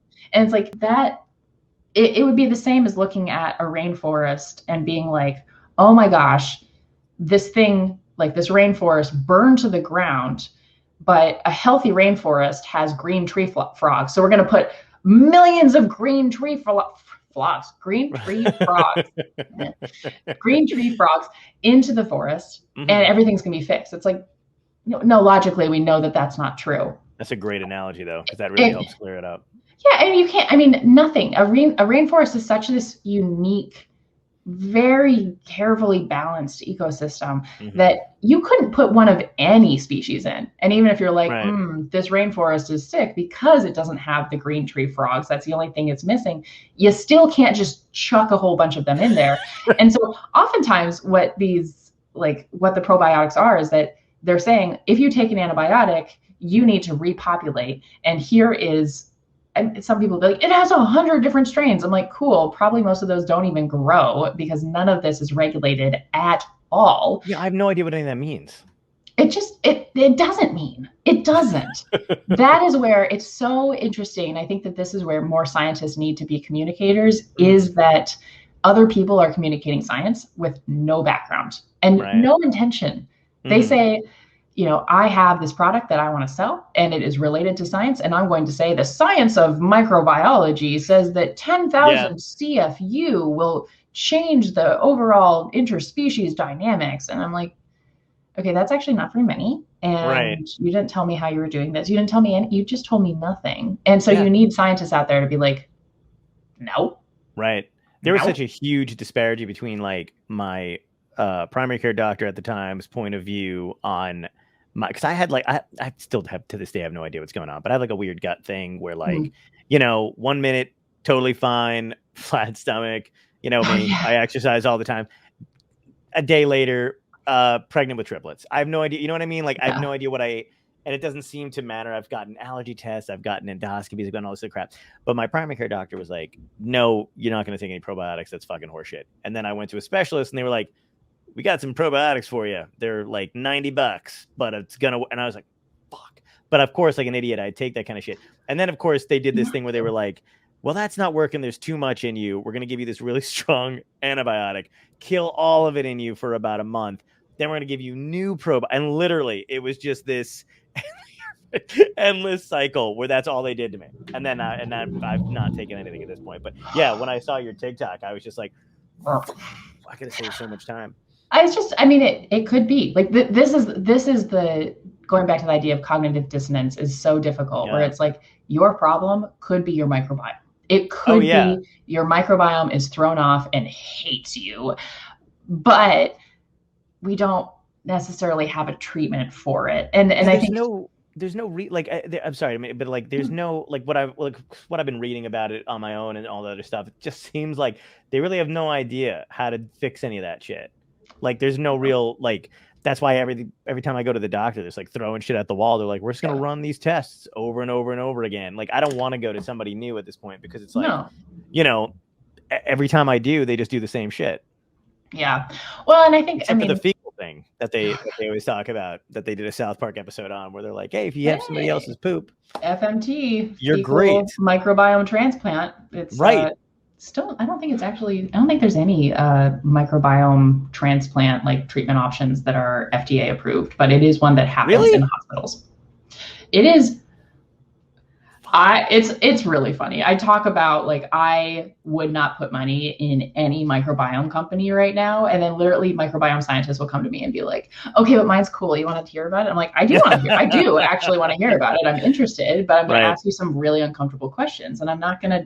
A lot of people are worried I'm going to like drag them across the internet. I'm like, I've done that a couple times. It's not fun for anybody, and I don't do it anymore. I'd rather have the conversations, and then, generally, if anyone comes to me for a conversation, I will not then subtweet them. I think that's icky. If I'm subtweeting, it's usually like about someone I don't even follow. And then everyone's like, "Oh, you're subtweeting me." I'm like, I literally wouldn't do that. No, that's and if you think I am, you should probably fix this because it's not about you, but it might be. But it's there. We don't have a solution to it. It's just, we know that the microbiome, it's so important. There's got to be factors that are affecting it, but we don't at this time have enough research for me to pay money. Like, I love yogurt. I eat yogurt all the time. I eat kimchi. I love kombucha. It's just delicious. But maybe it makes me feel good. I don't know. But I'm definitely not going to buy a pill of dehydrated bacillus spores, and and have it be all pretty. And I mean, if it makes people feel good, great. I don't care. I purposely am not a medical doctor. People are like, "Oh, because I don't care." Because I do not care what people do to their bodies if it doesn't affect the other people around them. I agree. Just could not care less. I don't care. Someone can go spend all of their money on probiotics. If it makes them happy, if they feel better, awesome. Cool. Don't care. But just for me personally, I don't spend money on stuff that doesn't have the research to back it up. That's literally all I said on there. Well, that makes total sense. 220,000 views. Like, what? Yeah, and people lost their fucking minds in the comments. Yeah, seriously, it was like you personally, like you were bringing down their business individually, and I'm like, I don't think all of you could possibly work for the probiotic industry. Yeah, well, and I think that's one of the interesting things too. Is this is something that is fascinating me right now, because I work at a biotech accelerator, meaning that we help really early stage biotech companies get started, and eventually they are creating drugs and therapies that could help treat humans and change lives. And so we're like really early stage, basically like how to do a trial. And eventually they can change the world. Nice. So, but it's really interesting to me, this push against established like big pharma or Western medicine or all these things. And I'm like, going back to that point about ivermectin, and something else I mentioned is like, ivermectin is made by Merck, which is top 5 like pharma companies, always global. Like Merck is if you looked up big pharma, I literally think Merck would show up. Yeah. But it's not actually about these keywords of like, I don't trust big pharma. It's, I don't believe other people have my best interests at heart. Yeah. And so no matter what they say, I'm not going to believe them. And that is just like, that is going to be devastating to the future of our world, is just this general distrust. And I don't have the answer. It's frustrating me a lot actually recently, where I'm like, what do I do with my social media? Do I try to make people love me and then they listen to me? Do I be like snarky and sarcastic? And then the people who are, and then there's the other part where I'm like, bro, this is mine. I don't get paid for this. Like, this is mine. Yeah. I don't know, but yeah, that was a treat. And it was going back to like, people make money off of this stuff, and they are making money off of other people's fears. And I don't actually care if it's a company that has 600 employees or if it's one guy in his basement. If you are making money off of people who do not understand what they are taking, what they are buying, and you are purposely saying it in a way that they cannot understand, shame on you. Yes. If you are the problem, you are the evil. I don't care how much money or power or clout you have. You could be selling 10 of these things a week or 10 million. But if you are doing it because you want to make money off of other people's inability to understand what you're saying, and especially if you're saying it in a way so that they literally can't, if you're obscuring information, you are the problem with what is happening. I don't care if you're a mom and pop shop. I don't care if you're Merck. That's the issue. So that's where like my rage comes out. Is I'm like, taking advantage of people who have no other options. You have people with IBS who are just in so much pain. There's no good treatment. Like desperate people. And I don't mean that I'm like, oh, he's so desperate, but like truly have no options, and people make money off of it. And there are like, and the minute you mention it or even question it, whatever, like the ads that pop up for the horse shit that comes up it's insane. It's just, you're inundated with it. And if you're not getting the help you need or help you can, you're only getting the help you can afford, of course you're going to be like, I'm going to drink this powdery shit 3 times a day, regardless of whether it tells me. There was one, I love this ad. It was like this powder mix or whatever for some gut health thing, right? But one of the warnings was, if you don't drink it with enough water, it could swell in your throat and asphyxiate. And I was just like, pardon? like, what are you giving? Because it like, I'm like, it expands, and if it expands, the fuck's it doing in my stomach? Like, it was just insane, the warnings on some of this shit. And I've taken like, I don't know, like I've taken some supplements before when I thought, you know, it would help me do whatever. I was like, oh, you know, vitamin shit or other like crap. Every one of them has made me feel like shit in some way, shape, or form, either during or after, to the point where I'm like, I know real people take this shit. Are they feeling this pain all the time? And they're just like, this is normal, because this is fucking killing me. Like heart palpitations, severe headaches. Like if I don't take like the thing, like when I wake up and I'm like, what the fuck is this? And I'm like, oh yeah, I need to take my pills. And I'm like, that can't be good. You know, and then like, it's fucking insane. They don't tell you anything about getting off of that shit after the fact. Like, and there's a reason why they offer you an immediate, they're like, hey, if it doesn't work for you by the time the bottle's fucking empty, just send it back and we'll give you your money back, because they don't want to get sued. Like they're like, I have like tiers of evilness in terms of like scientific treatments, you know. So the like best, the what you want is a treatment that helps people and does not perpetuate the use of that treatment or of other treatments, right? Like that's the goal. Like if you can do that, that's fantastic. You want something that people can take, that they no longer need to have that treatment or other treatments. Yeah. And then it kind of goes down from there of like, there are treatments that are still really good where you have to take them, but you have to keep taking them. And that's just reality. And that's not, you know, like that's for me, Lamictal. Like I have to take it. It's not a one and done, but it does make my life a lot better. And then you start getting into treatments that don't help, but they don't really hurt. You know, they're not causing you to take other things. There's no like withdrawal or anything. They're and that's where most of these probiotics really fall, is it's just like, okay, cool. You just turned it into powdered yogurt and are selling it for like, I mean, I wish people knew how cheap it was to make probiotics. Like it is really, oh my gosh, it is so cheap to make this stuff. Like it's so easy. Oh my gosh. I've literally thought, like, if I just wanted to sell my soul and make money on it, I would do that. Like I would leverage the hell out of my platform. I think and be like, congratulations, going rogue, screw everybody else. I found the truth. Come follow me and buy my little pink pills. I saw the same thing about my friend about like just being able to, cause I get away with just a bunch of shit like all the time or whatever. But just like, I'm like, yeah, if I really wanted to, I bet you I could fucking kill at that tarot card shit. Oh, you know what I mean? Or like where I was like, but if I had, oh man, there's so much of that stuff that like, I always think like, I have friends who kind of dabble in it or whatever. And I'm just like, I try to be proud of the grift. Yeah. More than I ever. I'm like, oh, you can tell my future, can you? Yeah. You know. No, I love it. Yeah. Well, and then like on that like level of evil, so I feel that most probiotics are just like that kind of neutral. It's okay, you're taking people's money. Like it's bad if you're just like, here's a thing you can buy, it might help, might not. Cool, that's neutral. If you say here's the thing you can buy, it's going to help you, and you are in desperate need of help, and you have no other options. Like, okay, congratulations, you passed into the evil territory.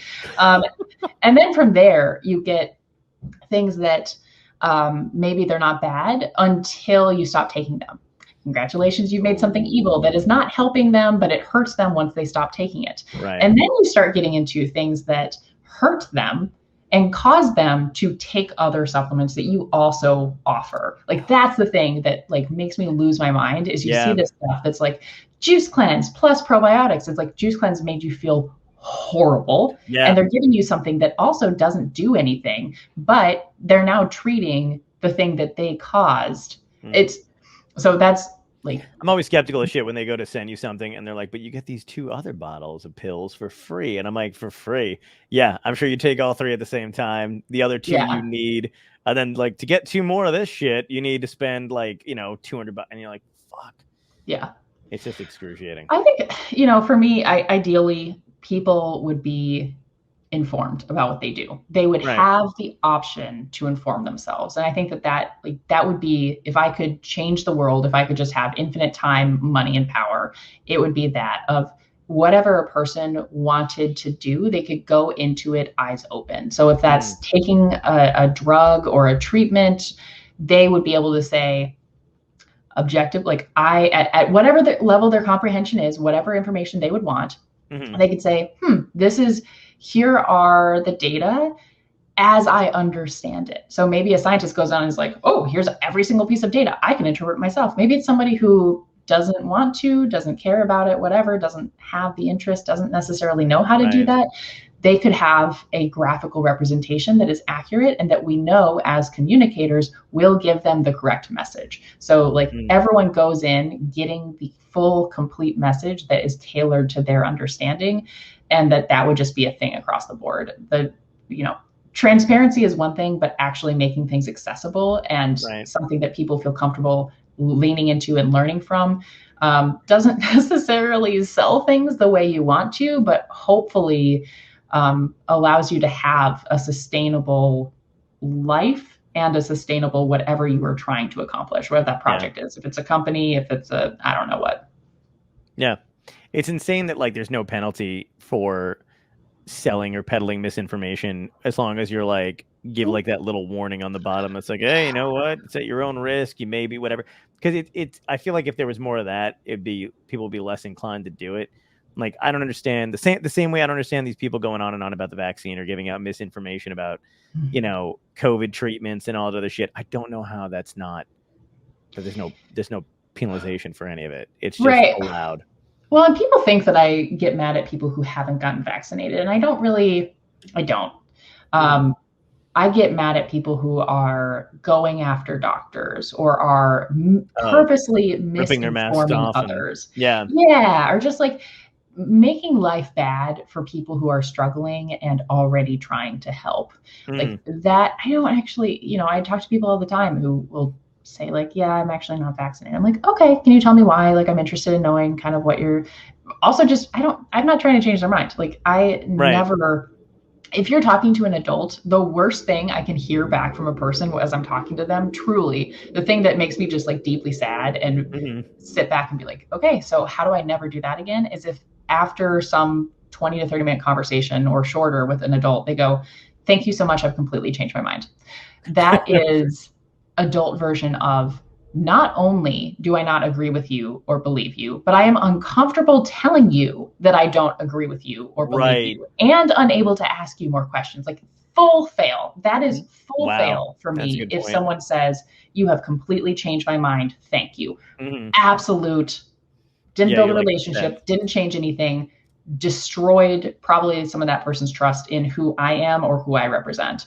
So, I'm not, I don't know. I figure I should. Why you just straight up injecting people in the neck when you see them when they're not looking or not? Just kidding. You're like, I don't even have the conversation anymore. I just one and done. Oh God, no. Ew. I have one of my friends. God, I would never want to do that either. Not because of like their personal rights. Like that's probably important, but like also just like, ew. I didn't want to be a doctor for so many reasons. Yeah. One of those is that like, nope, no. Yeah, no, the injecting thing. I don't know. one of my friends is she gets severe anxiety, winds up passing out. The first time she got the vaccine, she passed out. She doesn't want to do it again, so she waited until whatever. And like it's she's still trying to get vaccinated or figure out how she can do it without passing out. And I'm just kind of like, I think you're just gonna have to pass the fuck out. But like, let them know that it's like the first time she didn't let them know. No, what do you mean you didn't communicate that happens to you? And they was like, no, I just went in, got it, and then she was like, don't, and everyone was like, what the fuck. But it is kind of weird. Like I'm trying not, I mean, there's no point in getting angry, like you said, because they're not going to change their mind. But like, I just don't always want to know why they think the alternative is so, like, how the fuck did it get to the point where one thing is the enemy and clearly based upon this giant conspiracy, but all the other shit that like these people are taking is somehow totally escaped any kind of scrutiny or anything like that. I'm like, it's just as fucking shitty, probably, or maybe a little less, or equal to it, or whatever it is. Like, it's insane. I will give my opinion on this and hopefully make people who are very different from each other equally mad. Ooh. Which is, this actually ties back to that point of making changes in academia, because you just said, how does it become this huge thing? Like every single thing is tied together. Like that's the issue, is that someone's identity is tied to this whole big ecosystem. Yeah. And the moment that they start pulling at strings, it starts unraveling, right?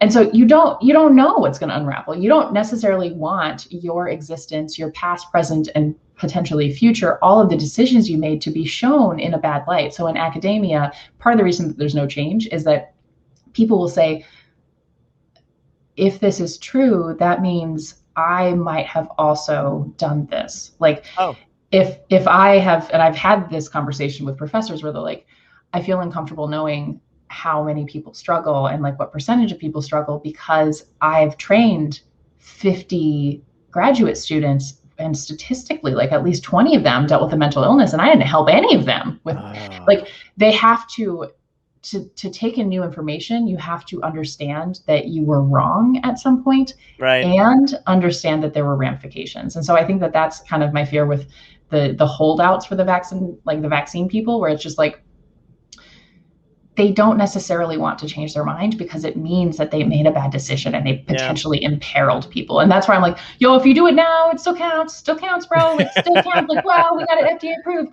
Good for you. And just go do it. Yeah. And in both of these cases, though, it's just like, because we now have conflated people's identities with entire sectors of things, and that they can't challenge a single piece without challenging the whole setup. Yes. So when you're saying, hey, the whole ivermectin vaccine thing, it just like logically doesn't make sense. Yeah. Well, true. But if they start entertaining that thought, what other thoughts do they need to have? If you go to an academic and say, I know you say that none of your students have ever dealt with mental illness, but statistically that is almost impossible. Right. If they start accepting that number might be wrong, they have to start thinking, oh my gosh, I remember when that student had like 2 months where they couldn't do anything, and I told them to just like go for a walk. Yeah. Like, am I a bad person? And so I think that, I don't know, I'm not sure if I'm gentle enough as a person to help guide people through those thoughts. I always feel the same way too, where I'm just kind of like at this point, I've even said it where I'm like, I think at one point I used to have the patience to literally walk somebody through some shit.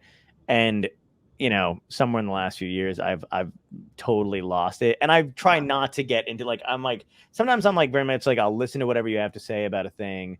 Probably won't comment on it because I'm not the person to do it, because I'm just going to wind up like it's like, especially with this kind of shit, it's my modes run from wanting to scream at this or just I just go, yeah, really great, cool. That's cool, yeah, and then just kind of fucking kick back and do absolutely nothing, because what you said before about conflating it, I can't stand that politics got wrapped up in this, because it oftentimes, every time I hear a conversation about it, it's people conflating, which, by the way, they're perfectly reasonable conversations to have if you want to talk about freedom and government overreach and all this shit, not within the context of public health though, and then not wrapping it over the blanket of a pandemic, on top of it.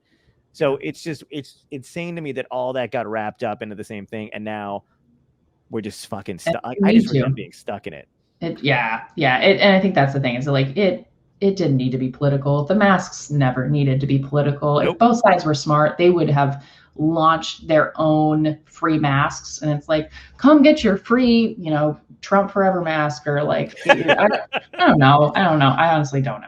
But something like that, I would have made. I honestly, like, you see now Republicans, like Republican Party leaders telling people to get vaccinated because their constituents are literally dying. Yeah, yes. I don't know. I smiled when I said that. I'm like, yes. Well, it's just like, and the thing that it's like the people that I'm mad at are not those people, right? And it's not the people who are like, well, my teacher and my doctor and my pastor all said that this was a government scam. The people I'm mad at are the teacher, the doctor, the pastor, right? Like, you have influence and you are not doing the due diligence of trying to protect the people around you. And do you get frustrated when you hear the doctors or because I don't know how to combat this kind of shit, because at one point, for the rest of us, we're like, listen to doctors, and they're like, well, my doctor, I got a guy at a hospital who said this is all bullshit, and then you just want to be like, well, obviously that guy's fucking insane. I mean, like I'm not, it's such a weird argument to make, because my friends have friends who are nurses, which is always frightening, by the way, when like your friend that you remember who set somebody on fire in high school becomes a nurse. My God. Like, hey, great, that's a fucking not a good idea. But like they're like, oh, and she's skeptical about. And I'm just like, that's the most asinine fucking shit I've ever heard. And then you have to argue it with another doctor. So you're just playing matching playing cards half the time. You're like, it drives me crazy, and I don't understand any of that.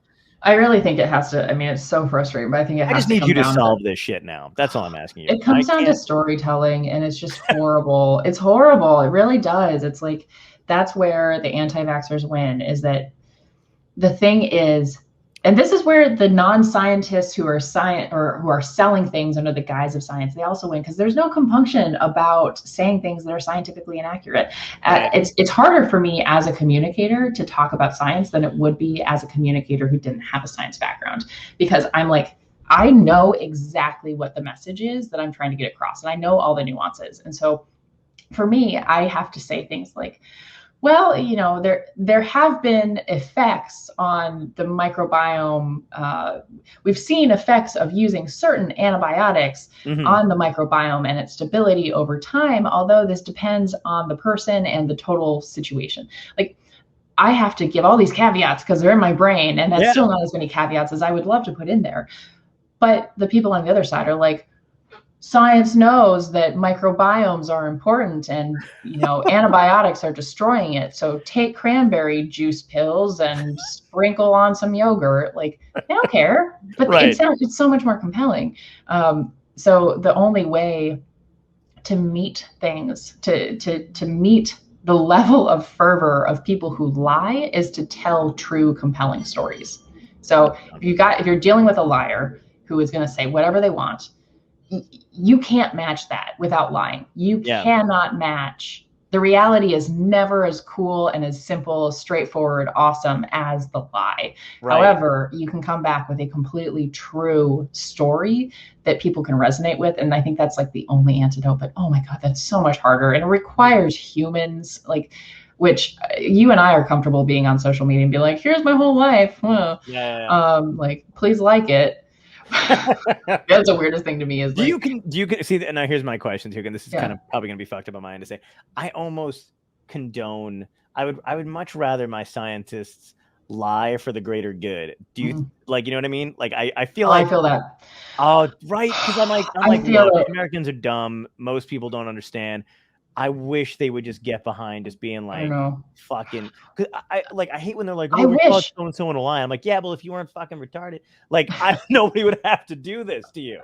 Like, I wish that I could be okay with it. Like, I really do. Like, there's sometimes where I see people who are just blatant liars. I'm like, wow, that would make life so much easier.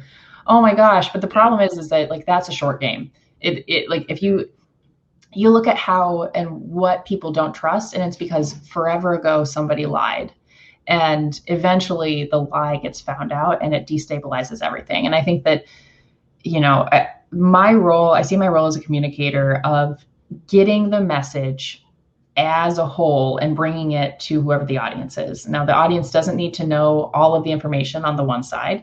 Yeah. Like, I'm basically the graphic user interface of the computer, where I'm like, here's all the data that is going on in the background that I don't have to do any of it. The only thing I have to do is be like, boop, here's a bacteria. Sometimes it gets sleepy and it turns into a spore, and that spore is no longer moving around like a bacteria. Do you think they might have different behaviors? Yes, they do. And so I'm Mr. Like DNA from Jurassic Park, who's like Dino DNA, like essentially, yeah. Okay, good. Exactly. So, but like, get that reference. I think that it's the scientists need to do good science, and hopefully the science communicators need to take both parts of their job seriously. One is understanding and representing the science correctly, and the other is communicating and thinking about how is the message that you are telling coming across to the person, and is what they understand reflecting the reality, or are you so wrapped up in your own messaging that you're just like, yeah, this is sweet, check it out, got 5,000 likes or whatever. Because I was like more comforted when I found out that like we probably have like, I don't know, like 20, 30 years left before like this shit maybe hits, maybe even less. I don't know why. I felt at ease because it felt like somebody, even if they were like slightly exaggerating to kind of get everybody moving along, I was still like, that sounds great. Which I know is somebody without kids, that's probably pretty shitty, but I was also like, I can make that work. Yeah. I mean, I think a good example of that though, with this whole pandemic thing, is, when Fauci first said, like, we're looking for 60, 70%, like 60% is what we're shooting for. And then it's like, oh, we actually might hit that. It's like, JK, 70%, 80%. And it's like, we weren't worried about the first 60%, to be honest. We were not worried about 50% vaccination. We were worried about those last 10%. And now now it's in a spot where those people have more ammo. And I honestly don't even know if it matters. Like, maybe they didn't need more ammo, but all of those pieces in between. Also, I love Fauci. I don't want anyone, if anyone takes something away from this thing and the in a wrong way, I do not want it to be that you think I do not like Fauci. He's I know. I feel that. I like the dude. I mean, I feel like it's hilarious that people are like on his ass about, I'm like, the guy's fucking up. One of my relatives, God bless him, was I don't believe in God, so that was weird. But completely accurate for what you're about to say, I feel. Wow. I hope that guy is taking care of you. But they were like, I never even heard of this guy before. And I'm like, yeah, you want to know why? Because we haven't had a pandemic until now. Like, there's a reason you don't hear from like Fauci ever, because you hope you don't have to. Yeah. How many Olympians did you know before the Olympics? None? Yes, exactly. And I'm like, that's such a, but I found, like, after he had said that, I don't, when like you see a commercial and you see a product for the first time, like, oh, I've never seen that before. And then suddenly for the rest of the month, it's fucking everywhere. And you're like, was that always there? I don't understand. So as soon as he said that, it was something I started seeing popping up all over the place where people were using that as like a legitimate, like, how come I never heard of this guy before? Oh, you fucking morons. Because why would you? Yeah. Literally, I mean, it's true of any politician that comes out like, why didn't I know of this person before they became a public figure? Well, why would you? Yeah, exactly. I mean, we want to keep so many names. Cards. Nah, that would be weird. I don't know, really funny. Dr. Fauci special edition that glows in the dark and shit. Well, like, this is where I should really pitch myself hard. Be like, well, the reason that people didn't know Tony Fauci was that he really didn't have his social media game up to scratch. And so if you follow me, you'll get some great tips of how to build your own personal brand and build that trust you're really going to need when it is time to communicate. You are so fucking good at the social media stuff. It drives me. As somebody who's been doing it, I think, longer than you have had to, it kills me. Yeah. Because you're so, look at your smile. I feel this way about other people, so this makes me feel good. Oh, good. There's so many people who are like, you brat, you just came in all hot and Yeah. Oh, yeah. I'm petty, whatever. Yeah. No, dude, I fucking get it. Like, I scroll through sometimes and I'm just like, fuck you. That's not every day. Every other day. But you crush it on you joined TikTok and then immediately got like good at it. Like, and I was like, oh, what the fuck? Was that? Oh, it's Tom. I think that's what that noise is. I have no idea. Oh, yeah, no, Tom's here. Hi, Tom. Hey, hi, pleasure to meet you. Hello, lovely to meet you. Are you like, please stop talking now? No. I think he rushed out. This is Tom, Susanna, Tom. Pleasure. Hello. How are you? Good. How are you Heard doing? nothing but great things about you, and your camera is incredible.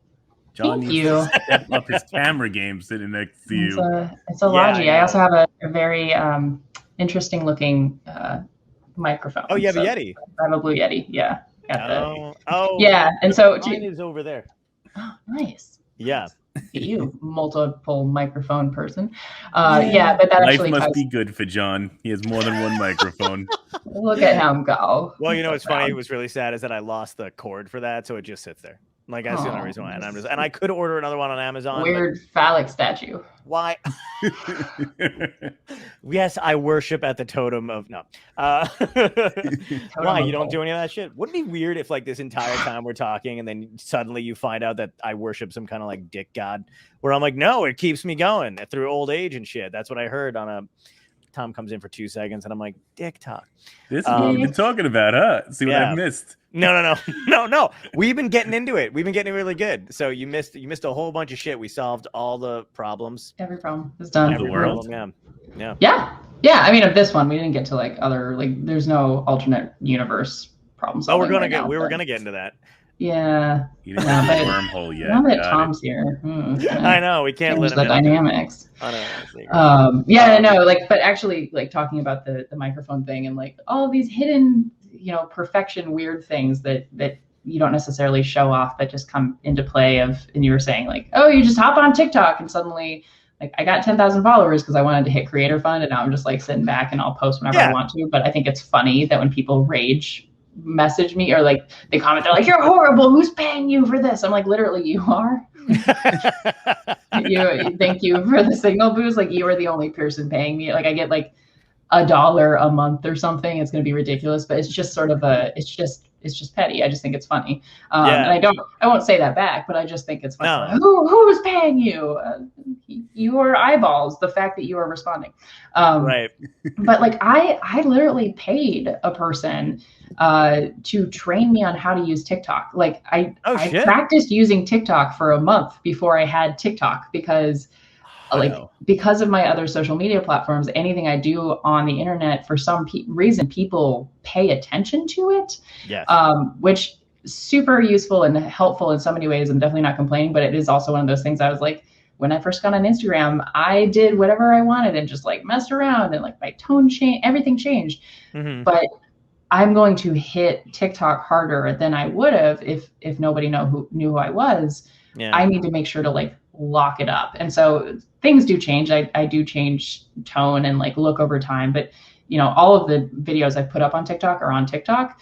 So you can see it's like, it hasn't changed that much, but that's because I worked out the kinks behind the scenes. Right. Gotcha. Yeah. That's smart to do with it. So look, if you paid somebody to figure out how to use it instead of like trial and error over here. Fucking like, that one didn't work. Maybe this one, and then everybody just leaves. Oh, it's also, I mean, it was much more about just the accountability where she like did 3 45-minute sessions with me of like explain stuff, walk me through how she does that, like all these different things. And then I had to create a couple and send them to her and have her like give me feedback. And it was just like needed the external accountability to do that stuff. And she's a friend. She's super awesome, fantastic communicator. And I was like, hey, would you do this? And she was like, sure. And I was like, I'm going to pay you. And she was like, that feels weird. And I was like, don't care. Here's some money. Like, oof. Oh man. That's fantastic though. Yeah, I mean, I'm like your other stuff though. I mean, you didn't pay anybody. You mastered Twitter like brilliantly. It's fun. It's such a game. It's so fun. Oh, it is a game. Yeah, absolutely. It's so funny because you crush it every time, and you do get those weirdos that fucking, like keep it going, you keep perpetuating your shit and keep like my favorite is when people actually quote tweet you something angry and then your shit just spreads even more and then your fans kind of like attack that. Like it's so great. You don't have to do anything. You just kind of sit back and let it happen. Yeah. And it's like, and I think the responsibility for me on that is to also like just keep my emotions in rein and be like, okay, like how do you want to respond? Because the way that Right. you respond might make sense if someone was having a conversation with you, but somebody else might, that might come across weird. Is it who I want to be representing myself as? But it's to your point earlier of like, wow, I love this tweet that's so applicable to other things like outside of grad school. Yeah. But if you say, hey, everybody who has a job, here's some life lessons, people can't do much with that. And so it's like one of the things that I play around with a lot on Twitter is like you have to go medium specific. You have to go a little more specific than people want. Ideally, and you'll see this in most of the responses to my stuff, it's people saying, yes, and, or what about blank? They're not saying, oh my gosh, this, like some of them say, oh my gosh, this resonates. But most comments you get are actually corrections from other people. And so with that tweet specifically, it got a lot of traction because a lot of people said, this is super important for X, or not just grad students, or like, what about postdocs? Or that's all that matters. And so with the science communication tweets, like that is actually down to, I know I'm still figuring out on TikTok how I want to do all this and I'm playing around with it. But on Twitter, it's like, I know how I want to structure these tweets to get maximum engagement from specific audiences. And it's like, I kind of have different batches of tweets of like, hey, this tweet is hilarious in my opinion, and also will be in other people's opinion because of like trial and error. But it's not going to get me any followers. And I don't care. I don't want that. Right. Or like this tweet will get me a ton of followers, but they're all people who are going to be super bored with my future content. That also doesn't matter. And so for like TikTok, I wanted to hit creator fund because I can monetize because I think it's funny. Like you cannot make enough money off of this. You get like 2 cents for every 1,000 views or something. Sure. So it's not anything I'm gonna make money off of. I just think it's funny. Yeah. But I was posting more than I would want to, and posting stuff that's not actually what I want to be focusing on. I want to grow much more slowly, but with a very focused group so that that's a community I can leverage for actual things in other spaces. Nice. Versus like, I'm like a basic white girl on the internet who has a good mobile device. Like there are better ways for me to get a lot of followers than putting effort into a video. Like you look at the stuff that's super popular and it's girls being like, no, I don't want to do that because it's not useful. The dancing, the whole, the I watched some chick eat glitter the other day and I was like, I have no idea. It's not even like I do like that TikTok trend. Oh, am I attracted to this? No. Like it was truly like I am not attractive. I also have no idea. I'm up for it. Whatever how works. I feel like what it was very strange, but it worked because I watched it like 3 times and be like, what am I looking at? Right. You're trying to figure out like how do I feel about break it down. Write this down, John. Get glitter. We need you to eat it. Oh my god, that would be so funny though. If it was just like that would be so creepy. If that was your whole TikTok page was just you eating glitter, it just like end up getting stuck in your beard. Dude, they're used to don't fucking tempt me. I'm and you have to point. do the thing where they constantly are doing the jump cuts where they're just constantly boop. Yep, exactly. And then I'm like in a bikini, but glitter bikini. It's all glue and it's all messed up and looks painful. But you know what? It's so kind of funny because it's similar. There was a comedian that used to, like, I think his closing bit back in the day was like eating money. And then I'm like, well, how do you fucking what do you shit out change? Like, how do you progress from beyond? But like, that's what I feel like some of these TikToks are, where they're just like, but you don't need to progress. This is the big issue I see on people on social media, and it's something I do too much myself because I don't have the discipline. But people don't want you to make constantly different content. They want you to make exactly the same content over and over and over again. The one thing I went viral for was a fucking heckler video, which I don't give a shit about. I'm like, I understand that was like a big thing that like a couple comedians like made like literally their name off of whatever their name is worth at this point, which is nothing. This is when I get bitter. So I'm like, but they literally like heckler video, whatever. But like I did have like right before the pandemic hit, it was just perfect timing. All the Trump stuff was going on, and I posted this video. I think you saw it. Yeah. I did. So that one was the one that got like 1 million views, yada yada yada, and it went crazy. And then I posted like a couple political things here and there after that. And then when I didn't, fucking dropped off, and I was like, there's no fucking way I can keep that up. Like, I don't want to sift through my tapes and tapes. What? How old am I? Digital content, whatever. I don't know. But those sounds. That was so. That was great. Yeah, I'm not gonna sift through any of that kind of shit. But yeah, if it's not very homogenous. That's what it is, and that's what I think keeps it going. You know what I find funny is every now and again, I will see people in your field. I swear to fucking God, they're trying to be you, and I love it because I'm like, I've seen you, I've seen you do your thing. It's very unique. You know, you have your, you know, you have a way of like relating to the camera. It plays very well. I stopped making eye contact. I don't know why, but you have a thing that you do or whatever. And then I mean, I can't see you at all. You are over here for me. I have been looking out of here. Oh yeah, if I'm going to look at you, you're right here. I have been looking at neither of you this whole time.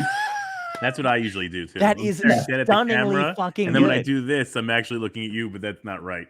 Right? How?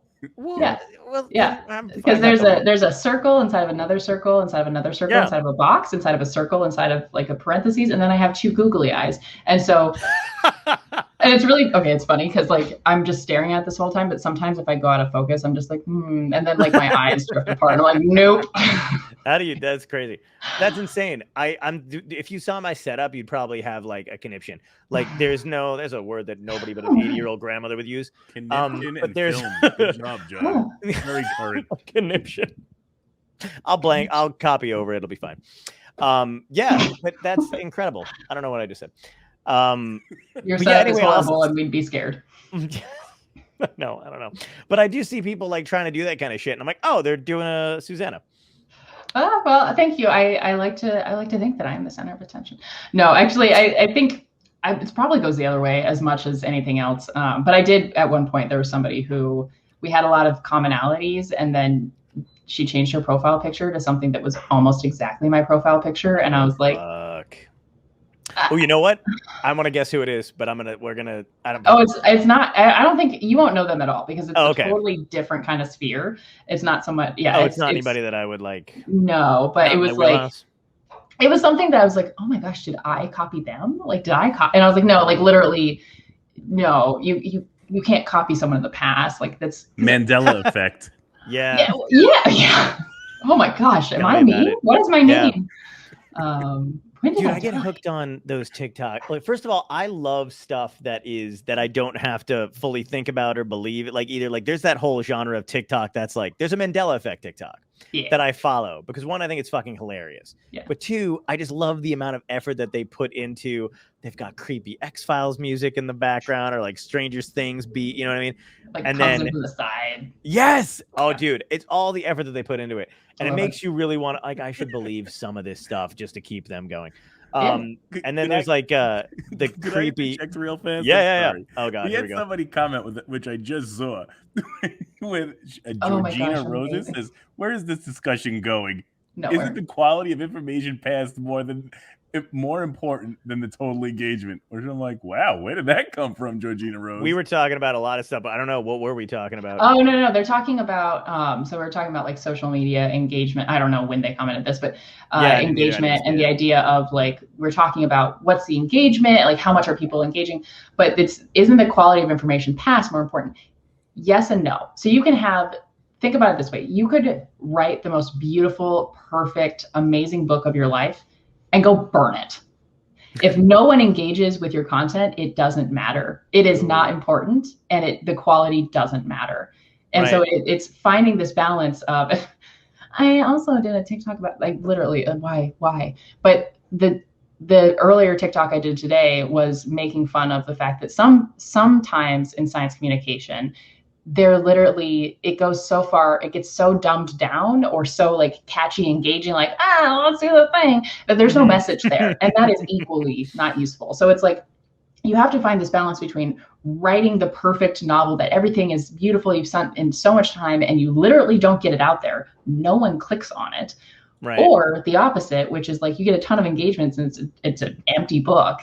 Right. So it's about finding what works for you, what level of engagement. And for me, like my goal is to get people who want to come back to me for information or feel comfortable asking questions. And so it's like, I don't give them a whole perfect novel, but hopefully I give them a tiny pamphlet where everything in there is true And they feel comfortable either after reading that pamphlet going and looking something up themselves or coming back to me. And so maybe I have that entire book set aside, but once they have that interaction, I can give them pamphlets over time if they engage. But they're never going to engage in a giant book. That's never going to happen. So I think that there's a time and place for everything. The scientists need to write the horrible, long scientific papers. I've done it. I've written a dissertation. No one has read it, including myself. But when I say no one has read it, I mean, I don't think a single person has read this entire thing. Wow. But it's very accurate. It's good quality. And then all the way to the other side where it's like, I've had some of my favorite Twitter threads have just been being like, hey, what are some cool science facts? And it's like 20,000 likes and just beautiful interactions of people learning from each other.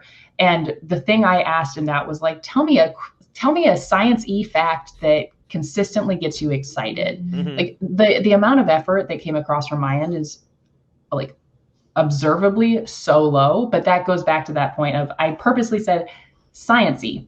Mhm. I didn't say science fact because I didn't want people, because people get freaked out if I say, tell me a science fact. They're like, I don't know if it's science, but like, I really think it's cool Right. that windshield wipers only work for a certain amount of time. I'm like, that's cool. It's science. Everything's science. Yeah. Come on. So I say science-y, and then consistently like gets you excited. I have learned never say, tell me an exciting science fact. That scares everybody, especially scientists.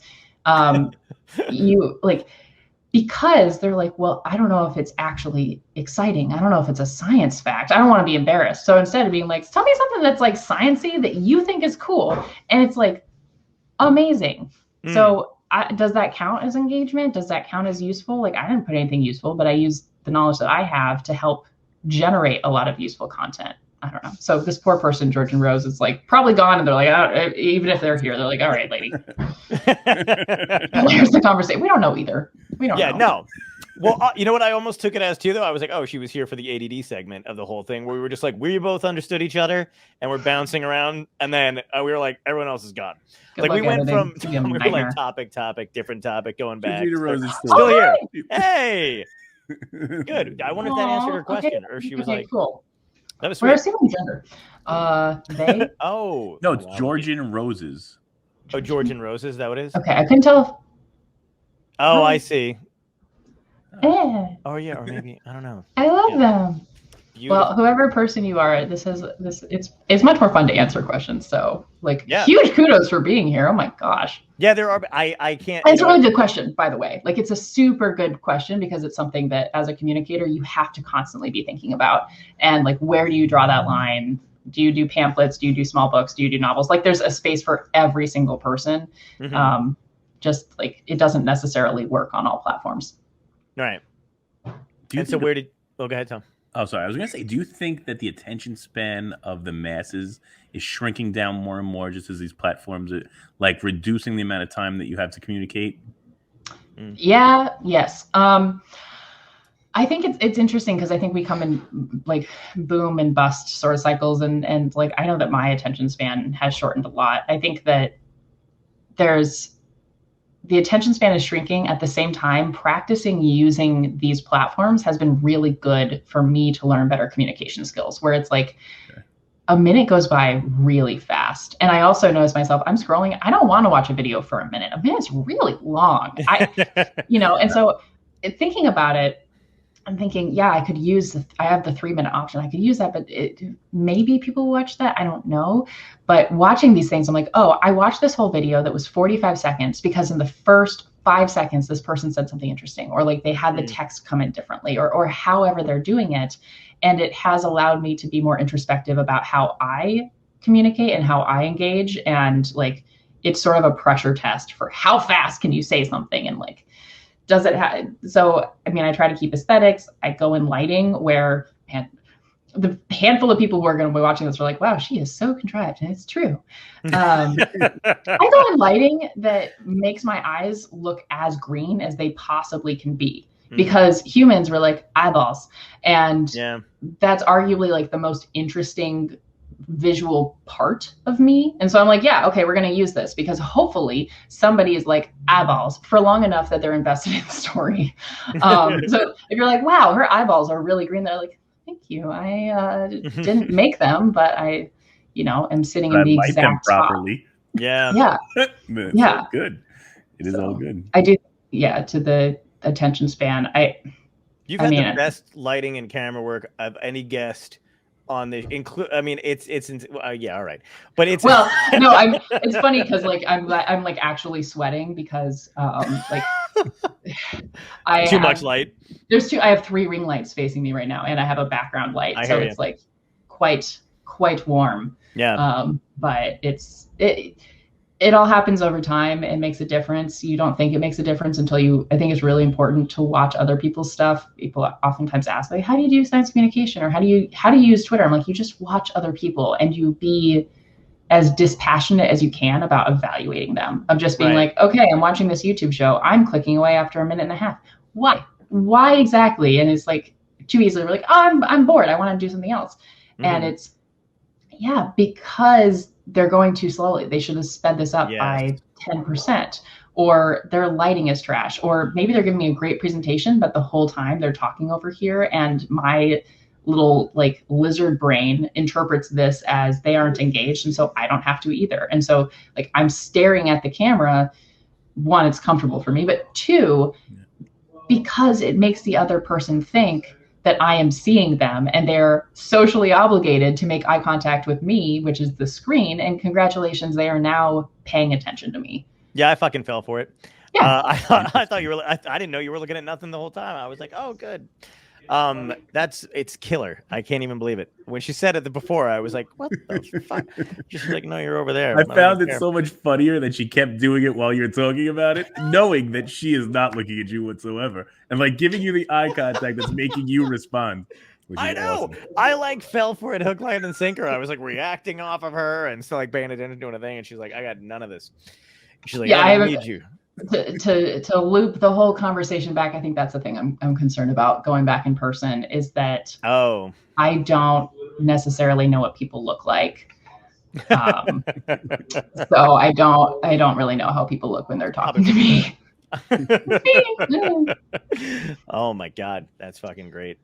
God damn it, I had something lined up and I lost it. Tom?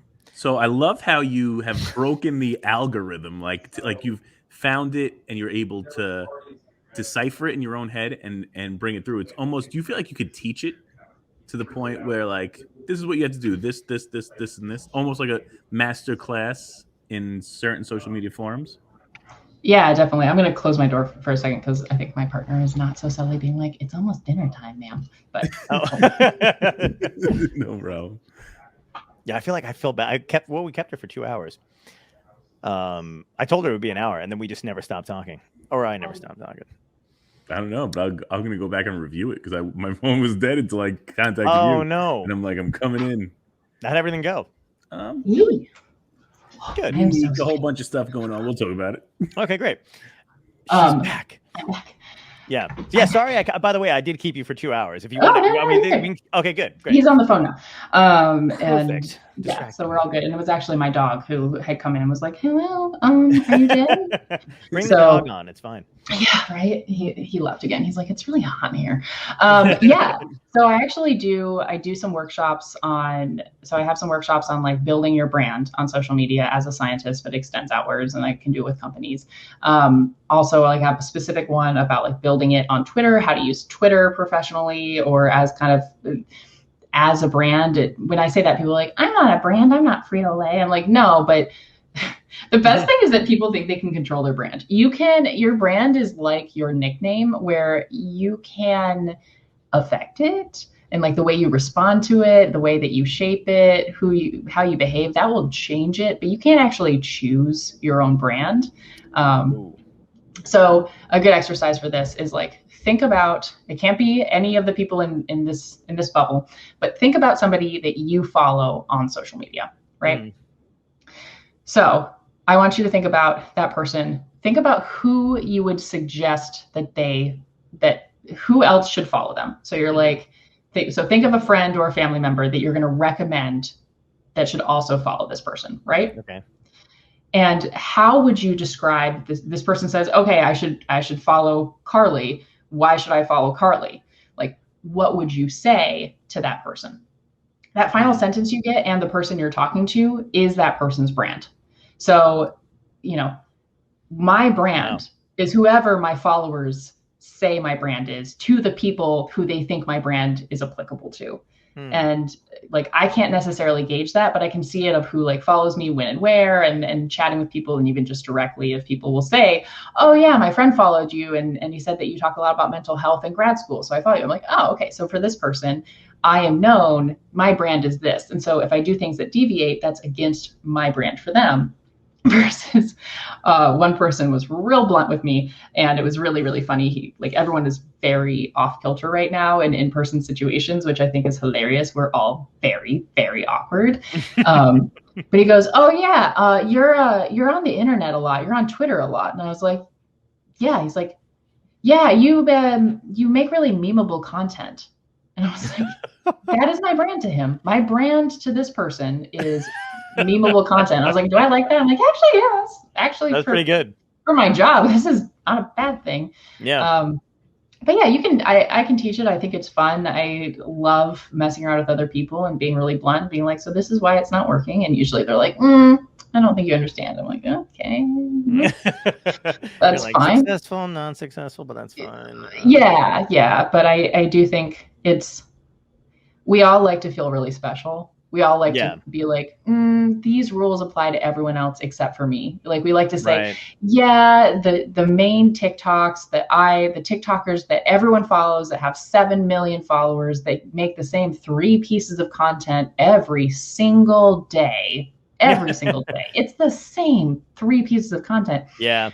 But people are going to follow me because I have a lot of interests. And it's like, baby girl, you're not special. I'm not special. Nobody is special. None of us are worth everyone else's time. And so, yeah, it's just, you just have to like not take it personally. Like, I do not expect people to care about who I am, because that's not their responsibility, and they have too much stuff going on. And so if they engage with what I put out there, awesome. And if they don't want to, like, it's not me. We all have our own lives. Yeah. I read something recently that was talking about, did we lose you, Tom? We can't hear you anymore. You're so gone. Quiet. You cannot hear me? Is that better? Sorry. There we go. Now you're back. Oh, I'm sorry. Yeah. No, I was actually saying that's a great piece of advice, and that we had a comedian on in the past who said something very similar. He said that he would get asked for advice, and they would sit down and watch the other comedian's set, and then try and give them advice, and they'd be like, no, but you don't understand. This is why I'm doing this. Yes. And he's like, after you do that to him 2 times, he's like, now I'm no longer going to give you advice. I'll just say you were great. Yeah. And keep it going. Yep. Oh gosh. Yeah. And it's something that I'm learning more, and I still have a hard time with, but to when someone says, I'd love to get advice from you, to ask, what kind of advice are you looking for?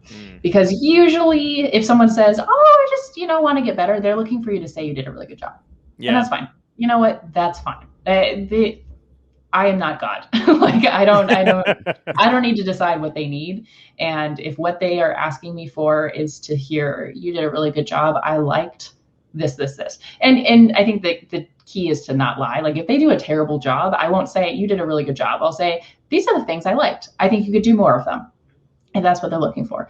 If they say, I am really trying to increase my engagement and I am frustrated with how it's going, can you tell me how to increase that? I'm like, oh yeah, it is going to be real direct. I'm going to do the sandwich thing where I tell you a good thing and then a bad thing and then a good thing, but it is going to be actionable, and I will put in effort for that. But yeah, it is. And most people are just like, hey, what do you think of my profile? I'm like, I think, I like your profile picture.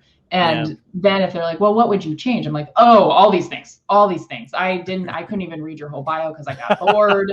Why do you have this? What is your background? Like, how is that? How did you choose it? And they're usually, there's a really good story. And if you find a tweet that I wrote 3 years ago, you'll be able to understand it. I'm like, no. Yeah. We all think we're special. We all think we're special. None of us are special. Or we're all special, but in our own ways. But I don't care. Like, I'm much more nihilistic than that. Yeah, I feel like I ask for advice looking for the criticalness of it. I don't ask for advice. Like, when I ask you something and somebody's like, oh, no, I thought it was great. I'm like, no, it wasn't. I was like, I see a million things wrong, and I just want you to point out 3 of them so I can change it. But like, wait, do you have really bad taste? Right. Are you really bad at this? Because that was bad. Yeah. Right? Yeah. I've started asking people, what if you could change one thing about what I just did, what would you change? Because nobody wants to tell you they liked it or didn't like it, because they like you, and so by default. But you can usually be like, or sometimes if someone's like way too nice, I'll be like, if it wasn't me doing that, if you saw someone else give that same exact interview, what would you tell them to try differently next time? Like, help them into it. Everyone has opinions, but yeah. It's mostly that, like, oh, I could help you with what you're asking for, but it might imperil our relationship, and I don't want to deal with that right now. And you're like, no, but truly I want to know. How can they know? Most people have gotten shot a million times for being the messenger. Yeah. Well, it's also true of like finding somebody you know, or like who you can tell has gotten criticism over a long period of time and has been able to cherry pick what they need from it and then move on, or people who've never had it and never listened to it. And you're like, I already know how this is going to go. Yeah. That's the thing too. That's a skill in and of itself, to be able to go, okay, I'm going to take advice from this person, and this person, figure out what kind of works for me and what doesn't, and then move on from there. Yeah. But to not want any criticism is nuts. It's very interesting. And I find myself, like, one of the things that I was conditioned growing up is to do some self-deprecation, which I think is funny actually in general, but to do it so I could get compliments. And it's something that I've really had to work to work on myself, of like, and people do it all the time, right? They're like, oh, I was so bad at that talk. Like, oh God, I did so bad, because they want the other person. No, you did great. You did so good. And you've put it in a situation where the other person can give you criticism, and you've basically protected yourself, where you said the right thing, you're humble, and then other people said nice things to you. Or, like, oh God, I feel so fat today. And then everyone around you has to say, no, you don't. Yeah. I'm such a piece of shit. I won't take the bait anymore, because, or I'll just be like, they'll be like, oh my God, whatever. And I'm like, yeah, it's going to be rough. Right. Yeah. And it's actually nice to do that, because then people stop doing it around you and you're like, thank you. Yeah.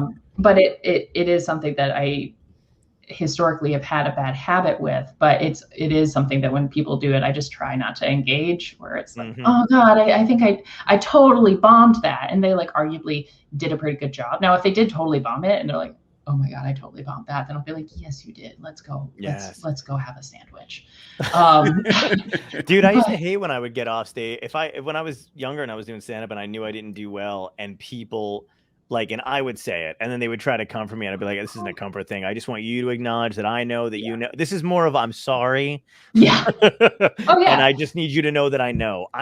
You don't have to pretend. I know I fucking suck. There's a couple. There's been a couple talks where I've given where, like, two in particular stand out, where I was like, I was not on my game. I did not feel the vibes correctly. I went on a weird tangent. I said something I didn't really like, and it wasn't good. And in both of those cases, like, I talked to somebody who was there, and I was like, yeah, that was not great. I'm not proud of that. No. Right. We loved having him. Like, that's okay. Cool. I'm glad for that part. But I want you to know that wasn't good. Like, I think you should know that is not a good representation of the work that you should be paying for. So. Wow, that's bluntly honest about your own work. Because I actually kind of get like, oh God. There's that Ferris Bueller. Have you seen Ferris Bueller? Yeah. Always, by the way, good to reference Ferris Bueller anytime. People are like, where's he going with this? But there's a or George and Roses is still over there like, where are you going? Yeah. There's a line in it that I always think of, where he's like, that was one of my worst performances. I was completely full of shit and no one suspected a thing. Sometimes I think that literally after getting off stage, and I'm proud. I'm like, wow, I know that was garbage, but no one else seems to. And I'm just going to slink out of this fucking club and then do it again tomorrow. Not the same thing. You know what I mean? Where you're just like, but I like that you're on it. You're like, you deserve better. But do you think some of that is like imposter syndrome, where you feel like even if you were great, you feel like, how am I getting away with this? And then Yeah, I think for me, it's like there's like a baseline level of that, though, where I'm like, okay, I'm going to get off the stage and feel weird about XYZ. And one of the things that I do with all of my talks is I consider them the final practice run for the next talk. Like every single talk is the final practice run for the next talk. It is very important. I have to do as well as I can, but it's not the big one.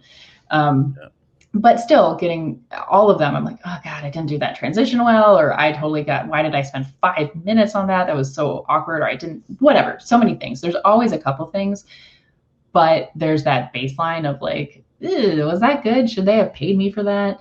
And then, but I do know when I fall below that and I'm like, I did bad. I did not deliver. I like there's things where I'm like, I am glad that was not recorded and posted online. It's never horrible, but it's just like, I wouldn't want someone to see that as a representation of my abilities. So yeah, I think I used to deal with a lot more imposter syndrome. And then it sounds so bad, but it's true that I've dated enough cis straight white dudes to get over some of like, I've dated enough women to start understanding how our society totally messes with women's minds. Like if you are with a woman and she is allowing you to have time with her and her body, and you have any issues with any piece of her, that is on you. That indicates to me that you are not interested in women. You are interested in whatever you think women look like. And so that was kind of a transformational thing for me as a woman, is to like figure out my own sexuality, be with women and be like, oh yeah, technically you do not look anything like a Victoria's Secret model, but I can like, who could give you a criticism? Who has the right to give you a criticism? And I was like, oh, okay. So that's a thing that I still take in from the outside, that I still visualize onto myself of like, oh God, this is who I should be. Says who? And then, but like also dating the cis white dudes who are like, well, why shouldn't I get paid?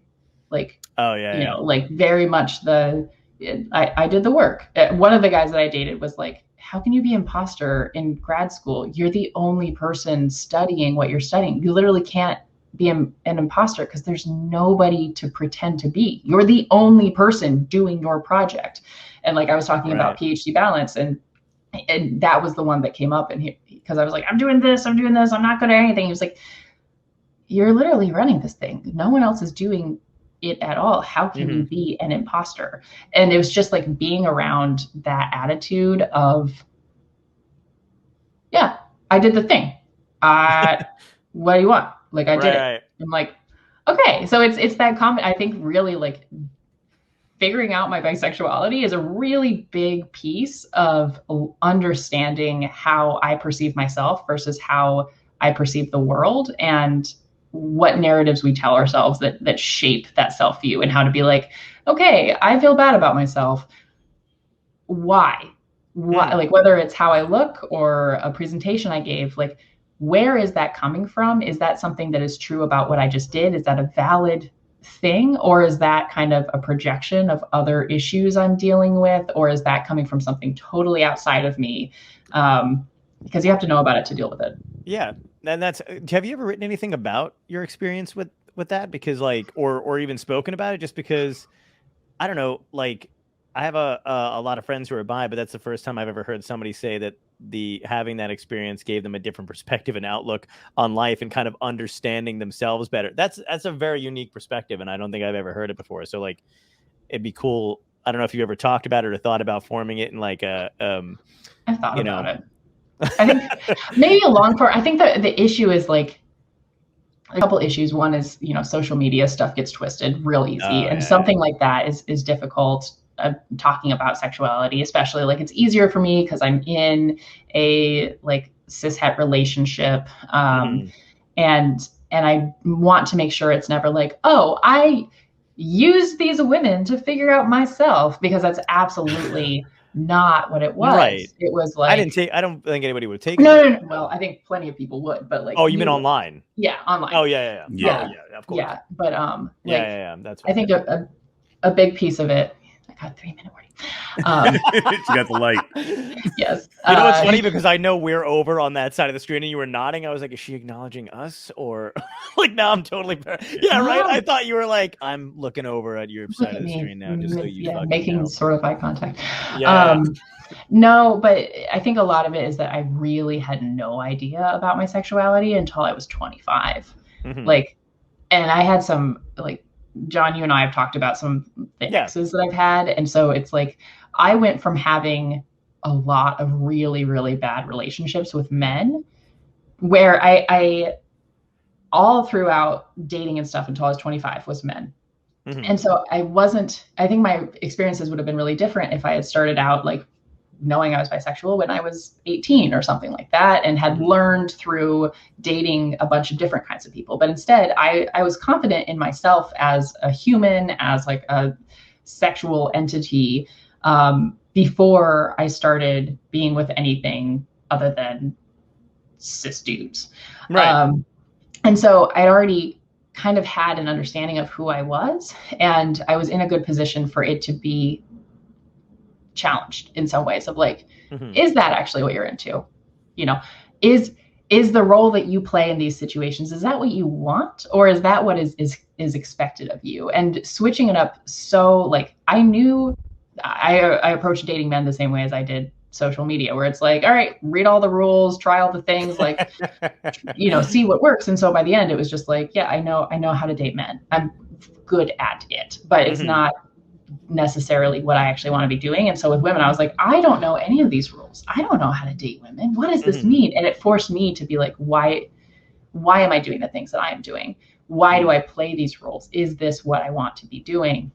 And I think definitely just it sort of shattered a lot of my perception of what dating should look like and what those dynamics should look like. And it was just so interesting because I'd never been able, you know, you can't see yourself really ever, but I had never been on the kind of like female facing side of things. I'd always been like, okay, I'm here for his view and he's here for me, like that. But being on the side where you're like, you're facing the woman, you're like,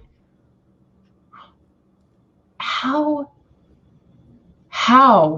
does anyone get themselves into this situation where a woman is sharing her body with them and is like allowing them to be intimate with her in any way, and they have a problem with something? How? Right. And it really reshaped of like, okay, when guys have said this stuff to me, when they have used my insecurities to get me to do certain things or act a certain way, or, you know, ignore things that they are doing to like get them to just manipulate me, that's not valid. You know, like for the, I dated a guy who like, I figured out he was doing some sketchy stuff, and he knew I had like a history of eating disorders. And he was like, yeah, you gained some weight since we started dating. And like, you know how it is. And I was like, oh my God, I'm so sorry. I misdirected you. Like, this is a you thing. And like, after I think about that now, having experiences later on with women, I'm like, you're such a piece of garbage. You like, because there's no way that was true. There's and it like I later found out it definitely wasn't true.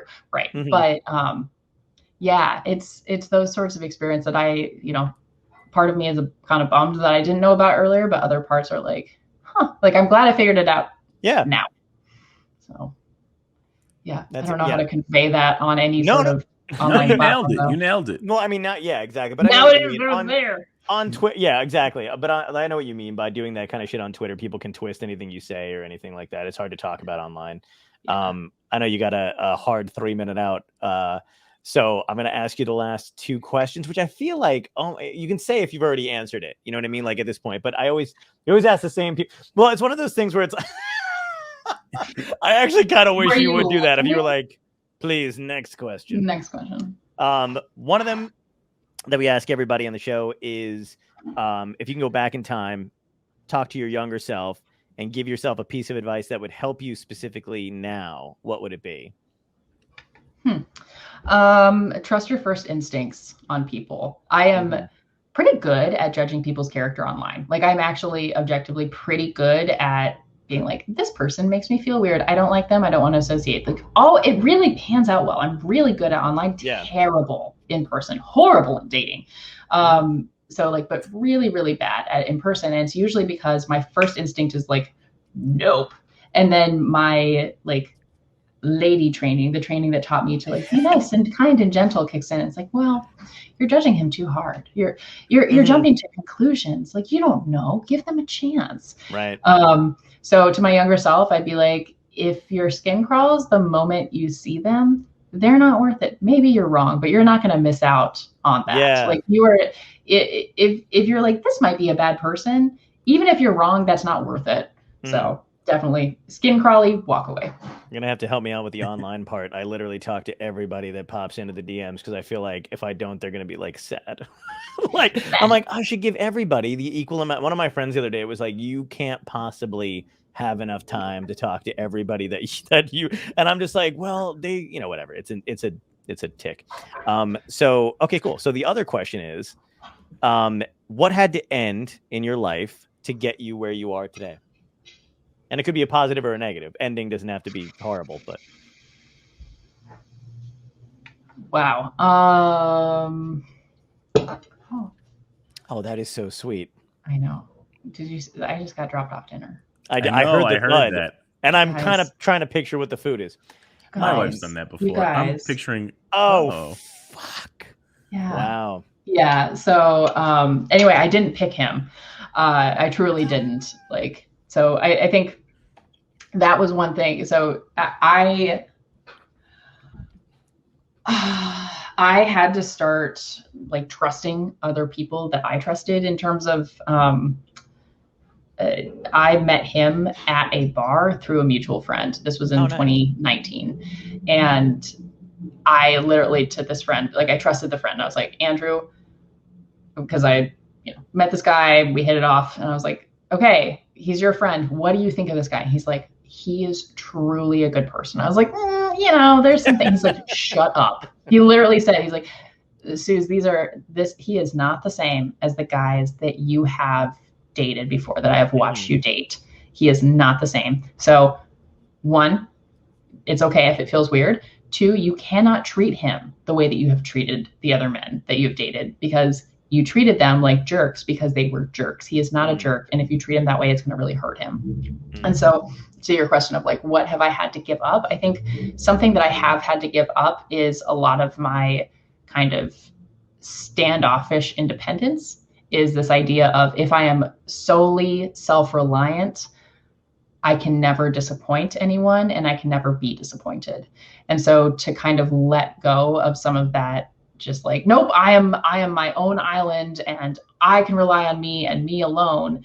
I had to let some of that go and realize like, I'm not going to make all my weaknesses strengths, but I can surround myself with people who can complement those weaknesses and who can point them out to me and who can help me through that. And it's going to be more painful in a lot of ways. I'm going to hear things I don't want to hear. I'm going to disappoint people. I'm going to be disappointed.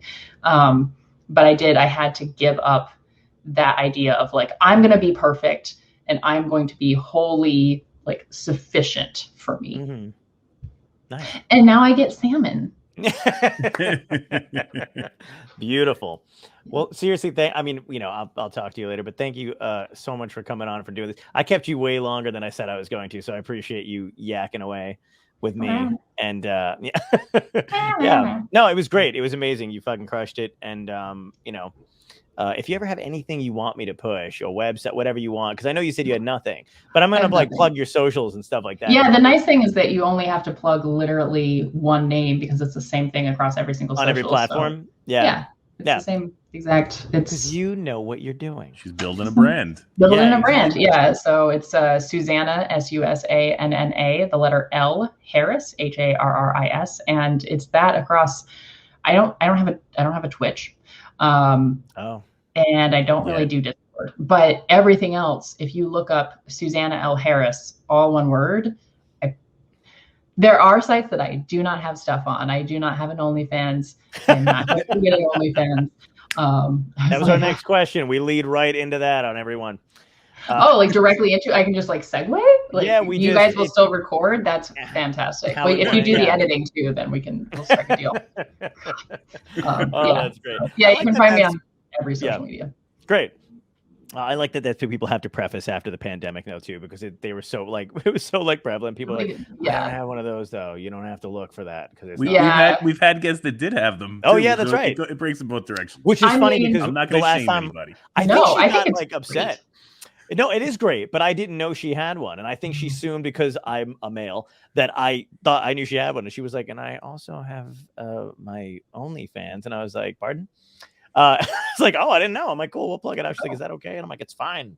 I don't give a shit. Yeah. But yeah, I think she was like kind of surprised, and I just I mean, if people find an OnlyFans that is attributed to me, please like let me know. Like we'll do like a cash reward. I've had people pretend to be me on a bunch of different. I'm also not on dating sites. I remember when that happened to you. Yeah. Oh my god. We had a mutual thing with that, and we had doxing issues too at the same time. We had a lot of the same shit going on. Yeah. So, but you were the one who helped me get my shit off the internet. Oh, yay! Yeah, I get a little report every month that's like, nobody can murder you this month. I'm like, yay. This has been really fun. Thank you. Good. I mean, this is like we chat about. I was like, are we just gonna chat and be friends? Like, cool. This will just give us a good excuse. And I just pretend I don't know you. So tell me about. Tell me about the things behind you. So, but Tom, it was really cool to meet you as Such well. Such a pleasure. It's so nice to meet you. I'm sorry I couldn't be here for more of this, but I'm going to go back and watch it all because you're making such great eye contact that I'm going to be like, I feel like you're talking to me. I have to. She expects it. Don't make her mad. Rain eyes. Yikes. God, can't wait for the feedback on this one. That's great. But awesome. Well, thanks again so much. Yep. Enjoy your salmon. Much. Yes, enjoy dinner. Have a great one. Night. Bye, guys.